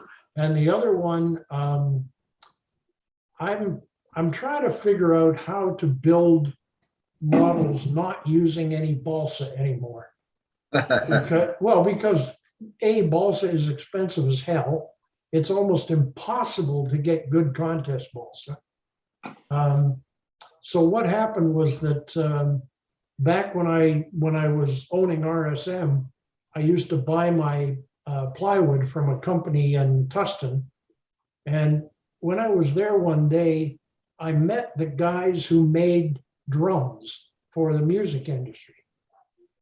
And what they do is they use a steamed curved plywood piece that's in a round drum shape, and then they cover it with different types of really thin laminate wood. So the laminations are 1 mil thick. And what they have is they have a paper back on the laminate, so when you wrap it around, it doesn't crack. Oh, that's And it cool. comes in 4x8 sheets, and I've got a big piece of, I got a big 4x8 out there. And when I talked to the guy, I said, well, the biggest problem we have is we build the airplane frame light as hell, and then we cover it, and then we put about 20 ounces of paint on the damn thing. Right. So, he said, well, why don't you use this? They've got an oak laminate. So oak has a really tight grain on it. It doesn't soak up the paint. So I've got a 4x8 sheet of this 1 mil, 10,000th of an inch thick oak laminate with a paper backing.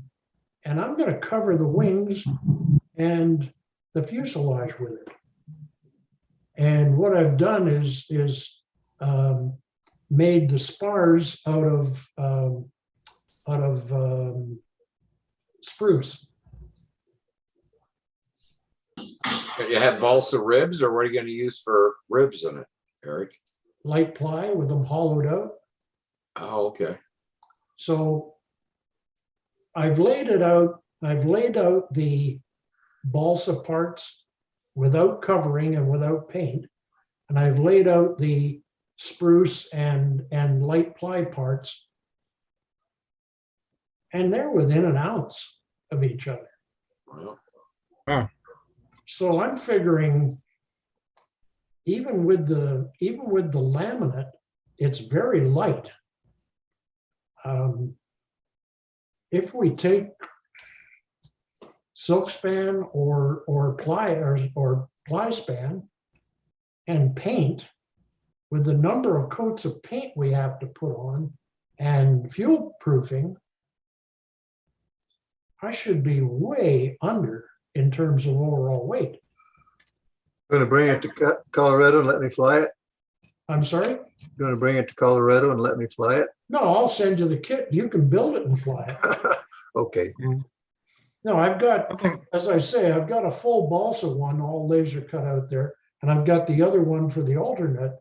And I'm sitting there thinking, the numbers on this should be good. There's no, I'm looking at the numbers. It should be a good flying airplane. It's certainly got enough square inches.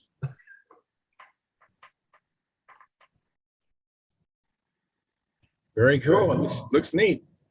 I mean, if you look at the airfoil is, I don't want to say I stole it from, but let's say I creatively researched it from Tom Warden. Tom Warden did an airplane called a Crusader, and I was always impressed with the airplane. It flew really, really well, but what really made it stand out from any of the other planes I've seen is when the engine shut off, the airplane continued to fly. You could do a full lap gliding. Most airplanes, when the engine shut off, they kind of act like a rock with the glide ratio. The Tom Warden Crusader just floated. Yeah. And you actually had to steer it into the ground. So I've been using that airfoil on a number of airplanes, and I've been really, really impressed with the way they perform. So I incorporated it in this. As I say, I creatively researched it because stole it just sounds so just not classy at all. I think I found the picture of the original Mercury Toreador. I think. Hang on one second, Gerald. Let me bring up Keith Tross. He's been holding his plane, flipping the prop. Oh, yeah. And what do you got there, Keith? I can't see you because my monitors aren't working. But what do you got there? It's a B Team Racer Scrambler from the wow. 50s. And That's nice. Keith's picture's gone on mine. I don't even have a picture of Keith. okay, I see myself. Can you Yeah, I guys can see see. Keith? It's, Yep, look okay. at Barbara Trossel, see what happens there. I see it. I don't see it either, Steve. So we're just both. Oh yeah, it's under Barbara. Yeah, He's got two of them. One says Keith and one says Barbara. But I can't get everybody's picture up anymore. Can you see what? I think Can you it's see Keith? still sharing. Oh yeah, there now I got it. I changed the view. Oh yeah, Eric, go ahead and stop sharing, and that'll clear the screen. That's what it is, Eric. Please. Ah, here we are. Okay, thank you. I'm Yeah. glad somebody showed me how to use a computer. No problem, Eric. Thank you. Can you see it now, Steve? Yeah, now I can see. All right. I can't see you guys. Not for another few minutes. I get a It chance. looks very nice. You're missing out on a very nice looking plane, Charles. That's beautiful. Yeah. some years ago, they tried to resurrect the B Team race here in the States. And you could use original 29s, or you could use any 29 as long as it wasn't a Schnurley, or you could use any Schnurley up to 25. So this has an OS 25, whatever the racing or the speed FS or something like that. And George Aldridge chromed the engine for me. It gives instant hot starts. Just didn't go very fast. We only tried to fly it in one race. Bob Whiteley was my pilot, and at the time we were both around 56 years old, so that's where this number comes from. 65 Oh, very plus, cool. 56 plus. Back And, when you could still run. pardon? I said back when both of you guys could still run Yeah, and chase stuff. and had limited to 1 ounce tank. Probably won't be able to see it in there, but there's a neat little, no, you can't see it, but there's a little shut off in there. And had a hot fill tank plug onto that with a stopper on the other side, a vent while I was filling it, squeeze that while you use the bulb to put the fuel in. And only change from the original plans, put a carbon gear on it. And that's about it. It was to me, is one of the better looking of all the B Team racers from that time. Very good. Yeah. It was called Stunning. Scrambler. Yeah. And that is pretty. So Oh, Gary, are you still Yeah. going Friday? I think so. Yeah. Okay. I should be there hopefully. And that's paint, right, Keith? Pardon? That's a painted finish. Yeah, this is a class coat paint, and I was looking for a chartreuse like the original shoestring, but the shoestring chartreuse was different than this, but that's where the chartreuse and red trim came from, based on what the old shoestring had, original shoestring. And when you mix your paint to get the color, do you add tint or do you actually add another color of dope? This was a mixture of green and yellow to try to get chartreuse, and I Okay. missed it. Looks Not good though. It's different, but I was looking for the original shoestring chartreuse, and this isn't it. Very good. I think it's a shame that that event died, and they brought in its place. They had B Proto running for a while, and then that died. So racing 29s and all that just sort of went by the wayside, unfortunately. Those were neat engines and neat airplanes. Well, it's still popular here in New Zealand anyway. It's my Yeah. favorite team Do you race. still have a Class C event over there, Class C team racing in New Zealand? No, Australia, they had the Class C for the big 10 cc's, but Yeah. not that I can remember. That'd be wild to watch team racing with 60s 10 cc engines. Yeah. That'd be a It would hoot. be cool. Yeah. The team races of that era just look so neat. They still look like aircraft. They're not the flying wings like today. But they just look so cool. Well, they were required to have a or canopy or cockpit and certain cross section, like it had to be 2 inches wide there for the pilot, and had to have a pilot inside the canopy. So they were looking for a little bit of realism in this thing. Like you say, they were really neat looking airplanes. And there was a neat book that's written, I think he's a British guy or Canadian guy that wrote a book, and he had drawings of virtually every B team racer that was ever designed and flew here in the States or Australia or in England. It's a neat book. Yeah. I have a comment, Keith. Excuse me. There's a lady at, there's a person on the chat. Their name is Yohin, I think. And they said, I love the looks of that plane.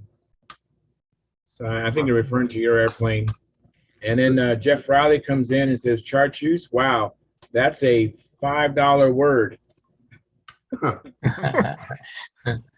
And Gerald, I interrupted you from showing what you wanted to show. Go ahead and show what you wanted to show. Oh, it was just that Eric Will was talking about that Mercury Kitten. I think that's the original picture of the Toreador. Mm-hmm. Yep. And it looks like there's 3 different sizes as well. They had the little Picador and a new Junior as well, monitor. So yeah, they had some really neat designs in that period in the 1950s. I think that's what we're coming back to again. Those designs of the 50s and early 60s are just so stunning. Yeah, it was extremely old style building.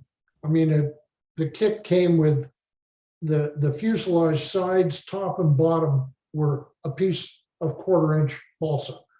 Wow. They kind of blew it in a box and then carved it and sanded it to shape. But, you know, I never flew the airplane because I didn't have an 09. You know, and I had tried a Veron kit called a Veron Stunter, and it was for an 09, and I put a Fox 15 in it. It was slightly overpowered. Just slightly. It launched. It went behind my back. I turned around. It was behind my back on the other side. Oh, no. Yes. Yeah. And I just hung on with 2 hands until it ran out of fuel. It was extremely fast, extremely overpowered.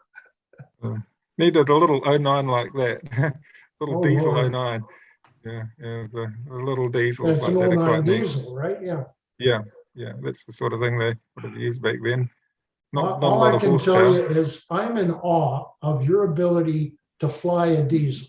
I mean, flying glow engines, I only had a needle valve to worry about. And that was hard enough to get the proper fitting. But now you've got a needle valve and a compression head, and they interphrase with each other. So now you don't have 2, but you got about 15 different things to adjust. But once you get used to it, it's not hard. I imagine it wouldn't be that dissimilar in a way when people flew on ignition and they had to get that timing right to get it started and make their adjustments. But after a while, the diesels, once you got the settings right, often you don't have to change the ignition much. Oh, it looks like my 2 sons are home, so I might have to vanish, even if it's just for a few minutes. I'll go and let them in. Yeah, tell Max and Otto I said hi. Okay, I'll tell them that. I'll just go and let them in the door and get them started on afternoon tea. I'll be back. All right, thank you, Gerald. Looks like Caffeine is here. He's not showing his face and his audio's off. But he has a question. He says, does anyone know how? Hey, Caffeine, go ahead and ask your question. Does anyone know how much does the Thunder Tiger 36 weigh?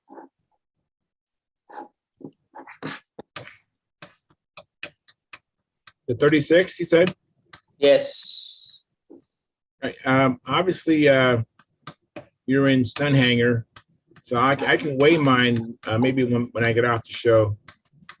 I have a 36 Pro, and you want the weight of the muffler as well, or just the engine itself? Just the engine itself, because I found one, but it still has the RC carburetor, but for the control line, it must be lighter. Well, you know what, Caffeine, I just remembered I no longer have the Thunder Tiger Pro. I traded that and an airplane, and so I don't have one anymore. All right, no problem. But if you post it on Stunthangar, I'm sure someone will be able to answer that question. All right. Wasn't the Thunder Tiger basically the same engine as the FP? It was just a clone. I don't know. I mean, you probably know more than I do about that, Eric. No. I mean, if you're going to convert it to control line, you probably got a 9mm Venturi hole in it. Okay. So an FP Venturi will fit. All right. You know, any of the OS FPs, they all were 9mm. Yep. All right. And they had a 1mm O-ring underneath it. So all you need to do is pull the RC carb, pop a FP Venturi, and put just save the O-ring on your from the RC carb, and you should be able to convert it pretty simple. Yeah. Yeah, I just got another engine though. I got a new Enya. It's 35X. Which Enya is that again? I didn't quite catch that. I just got a new engine. It's Enya. Wow. And what displacement? 35. 35. Oh, very good. 35X. Ah, okay. Those are good engines. I just changed the carburetor. It's an RC before, but I just changed the Venturi, the carburetor. We make you big here. Yep. Yeah, it weighs like 255 grams. It's about 8.99 oz. Yeah, roughly So 9 it's ounces. quite light. Yeah, roughly 9 ounces, and you probably got a 2.5 ounce muffler. But you can put a tongue muffler on it. It's only going to weigh, 0.2 of an ounce. It's a pretty engine. That's probably about a 35 or a 36mm center to center on the bolt hole placings. Yeah, I've got one tongue muffler, but it it doesn't fit the hole. Oh yeah, the Enyas are pretty wide. Widespread. It's a really widespread for the muffler stacks. They're usually about a 36mm on the Enyas, but they're pretty much the same as an OS. Well, actually, I have got another question. Since I'm building a product factor, one is, do I need to make like right truss for the engine mounting, or just keep it straight? And the other question is, I just saw this kind of hinges that I got from the kit. Can I use that, or should I change into the product? Wait, I can get it. Hey, Bob Whitley, excuse me. Thanks, Mr. Whitley, for coming in. No problem at all. It's a pleasure. Sorry I couldn't join you earlier. No I see we got some new faces tonight. Yes, we do. So most of us are old faces. Yeah, Eric. It's good to see Gerald on again too. Yes, Yeah. absolutely. had to go say hi or welcome his kids home from school, I think. Go ahead, Caffeine. Continue, buddy. All right. Should I change it to like this kind of hinges or just Like use hinges? what I got from the kit? Oh, it's personal preference. I mean, myself personally, I prefer those barrel hinges myself. But there are people who like those CA hinges. I don't have an affinity toward those, but that's personal preference. But that's what I would do. I would go with those the hinge you showed. I would use that, the barrel hinge. All right. Mhm. All right. Yeah, Thank you. as far as engine offset, just put it straight. Okay. Just put it straight. All right. I mean, I don't know why people offset engines, because think about spinning a rock on a string. Mm-hmm. Centrifugal force keeps it out there. Yeah. If you let the rock go, it doesn't go away from you. It goes tangent to the circle. Mm-hmm. You're So right. all you're going to get is a lot of yaw if you put engine offset. Okay. And that's two camps. You know, some people, like, you know, if Sparky was in here, Sparky would say he always uses, you know, 2 to 3 degrees offset. There's different You get camps. yaw. I understand. When you come out of your It's just, maneuver, the airplane yaws. I understand. It's just different camps. You know, I Hey. mean, I've seen it. You know, some people don't like. If I'm judging it and that airplane yaws, he's just lost 5 points. Don't put too much offset in it. But offset, I think a little bit of offset's needed to counteract the gyroscopic precession, because gyroscopic precession is wanting the nose to turn in. So you put a little bit of offset in it to help keep the thing out, at least a degree or a degree and a half, so that you don't build in any inboard thrust. Yeah. All right. That's my thinking. All right. And you have the adjustable lead out, so you can always adjust your rake, you know, which, you know, nullifies maybe why you don't need or have to have offset. But like he said, the gyroscopic precession, which is something I've had to deal with, is I like to use big engines and big props. So you know, my red Stragas, I had to have a little bit of offset because I did have gyroscopic precession, but I used the Raby rudder to help mitigate that as well. All right. Good. Thank you, guys. You're welcome. What's going on with you, Bob? Oh, not a whole lot. Wasted the day trying to do some electrical repairs on my van, the electronics, but I did force myself to do some model building, and I hand cut the monocoat lettering and numbers for my Vector. So that's on there now. Oh, nice. So basically all I need to do is a couple of little pieces of monocoat for cosmetics on the fin and put the push rod on, and it's ready to go. Now, last time I spoke to you, you was hoping to do some flying, weather permitting. Did you actually get a chance to fly?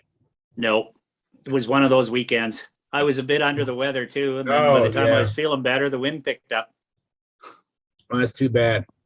I'll just show you that Vector right now if you want. Sure, I might not be able to see it for a few minutes, but yeah.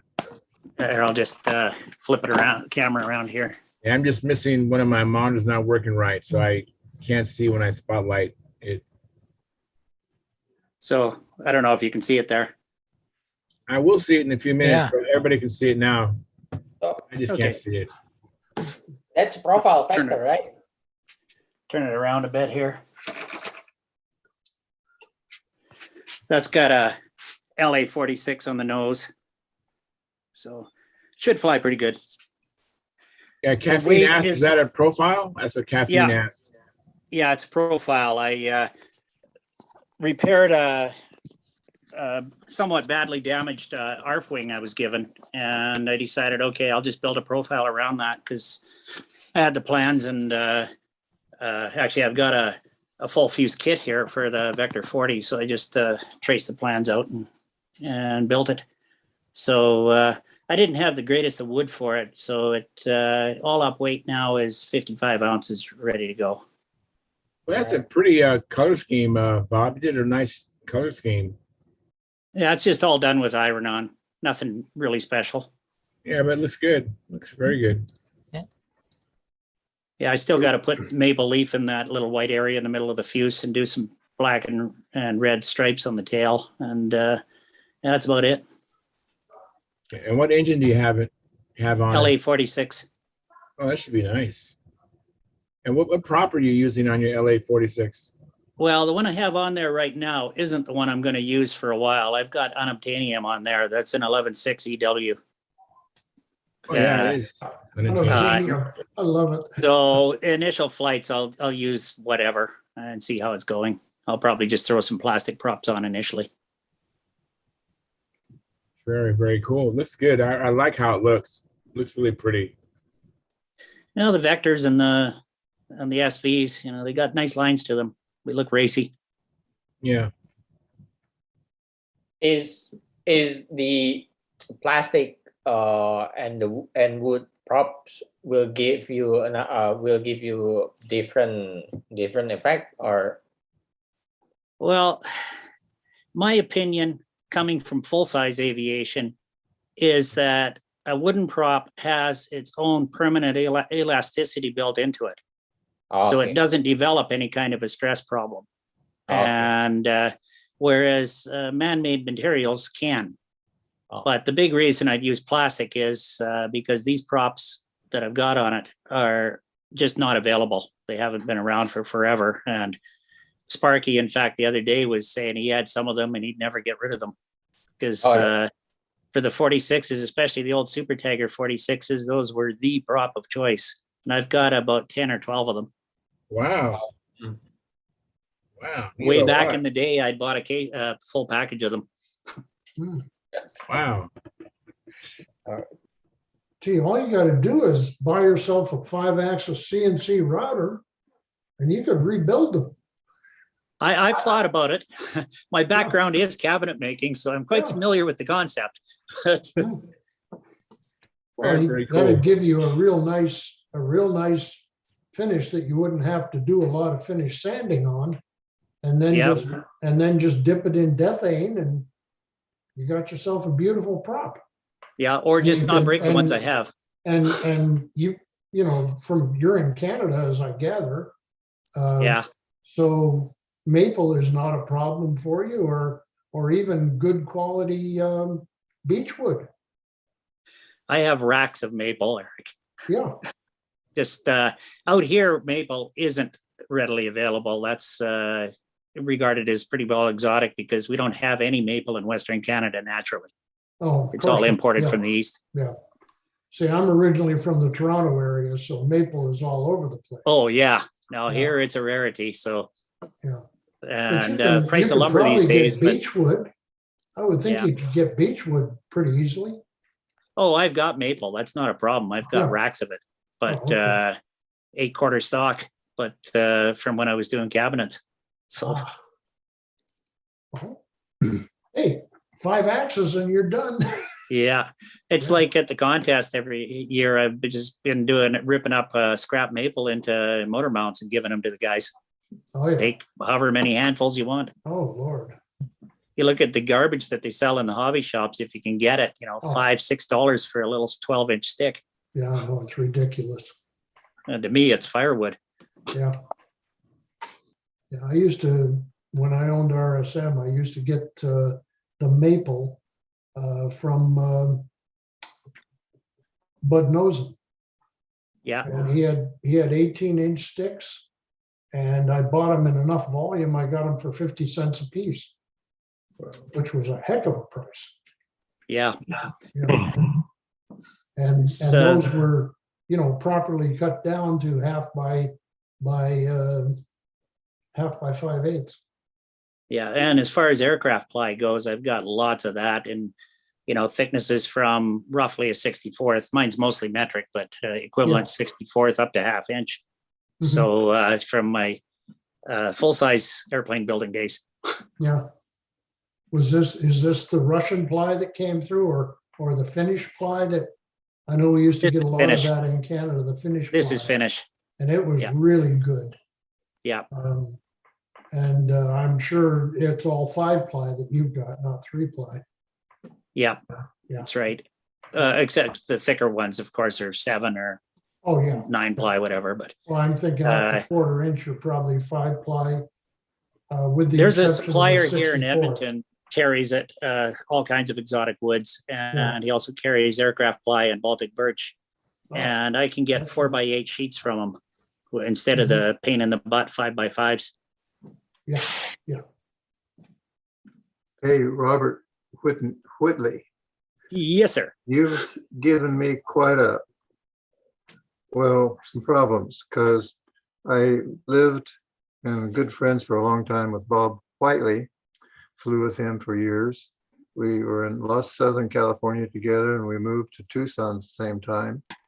And fortunately, he passed this last year or so. And the guy that got me started flying contests when my first assignment was at Cape Canaveral in Florida back in the 60s was Bob Whitney. And he's still flying, and we still get together on occasion. And he was a big influence in me even going to my first contest. So, Yeah, Bob Whitney was on one night when I was here. Yeah, he's a character. That was a tongue twister for me. Straight. Yeah. Bob Whiteley, I really admired his designs back in the day. That Miss Cal particularly, I really liked the lines of that unique paint scheme he had on it. Yeah, it was different, but it stood out and it worked for him. It really did. It was a good airplane. He won the Nats with that. Yeah, maybe just because of the similarity of name, maybe I should make one someday. Yeah, maybe. Add it to the list of 100 other airplanes. You wouldn't be sorry if you built that airplane. Matt, let me interrupt for a second, gentlemen. Gerald, you had a message for Caffeine. Did you get that, Caffeine? Let me see. Okay. All right. Thank you, Gerald. If it's with the control line Venturi in it, and with the standard muffler. So, yeah. Okay. So total is about 290 grams with the muffler. Yes. Yeah. Yeah. Oh yeah. Now I've seen like 2 different style Thunder Tiger 36s. The webbing a little bit changes on one versus the other, so the weight might be different. I don't know which one you're looking at, Caffeine, but you see the webbing on Gerald's. Is it yours, the one you want? Is it like that one or different? Yeah. I've got some of the ones I've got a different head on them as well. But yeah, that's they'd be all fairly similar weight wise. There wouldn't be much between them, I don't think. Some of them have a car or helicopter head, and I've trimmed them down. But yeah, it's hard to actually get them with a car head on, with an arrow head on them, all the time. Hey, Steve, you're back. All right. Yeah, we have a bad thunderstorm going on here. Well, we have been for the last few hours. Yeah. All right. I lost power. I lost everything for a bit. Oh, I was wondering what happened to you. Yeah. I was having some too. It just blacked out. So I figured while I was waiting, I went and got on the laptop and got into, once it came back up, got into Stunthangar and stuff. And I'll take this with me to Brodak, and hopefully Friday I can get on. Did anyone get on from Brodak? No, I actually asked some favors of some friends to come in to help me. And so I anticipated, a smaller audience, smaller crowd too. So thanks everybody for coming in. We're going to be ending the live stream shortly, but I really appreciate it. And because so many of the regulars are in Brodak's, I'm not sure if they're going to come in Friday night as well. So please consider coming back to join us Friday night as well. That would be much appreciated if you can, just to help carry me over this week.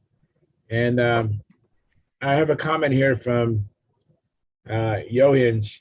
It says, on the line control, do you use muffler pressure on your fuel tanks? Well, it all depends. I usually use muffler pressure, but there's some people who don't Don't use muffler pressure. Is this, do I got a good picture, sound, all that kind of stuff?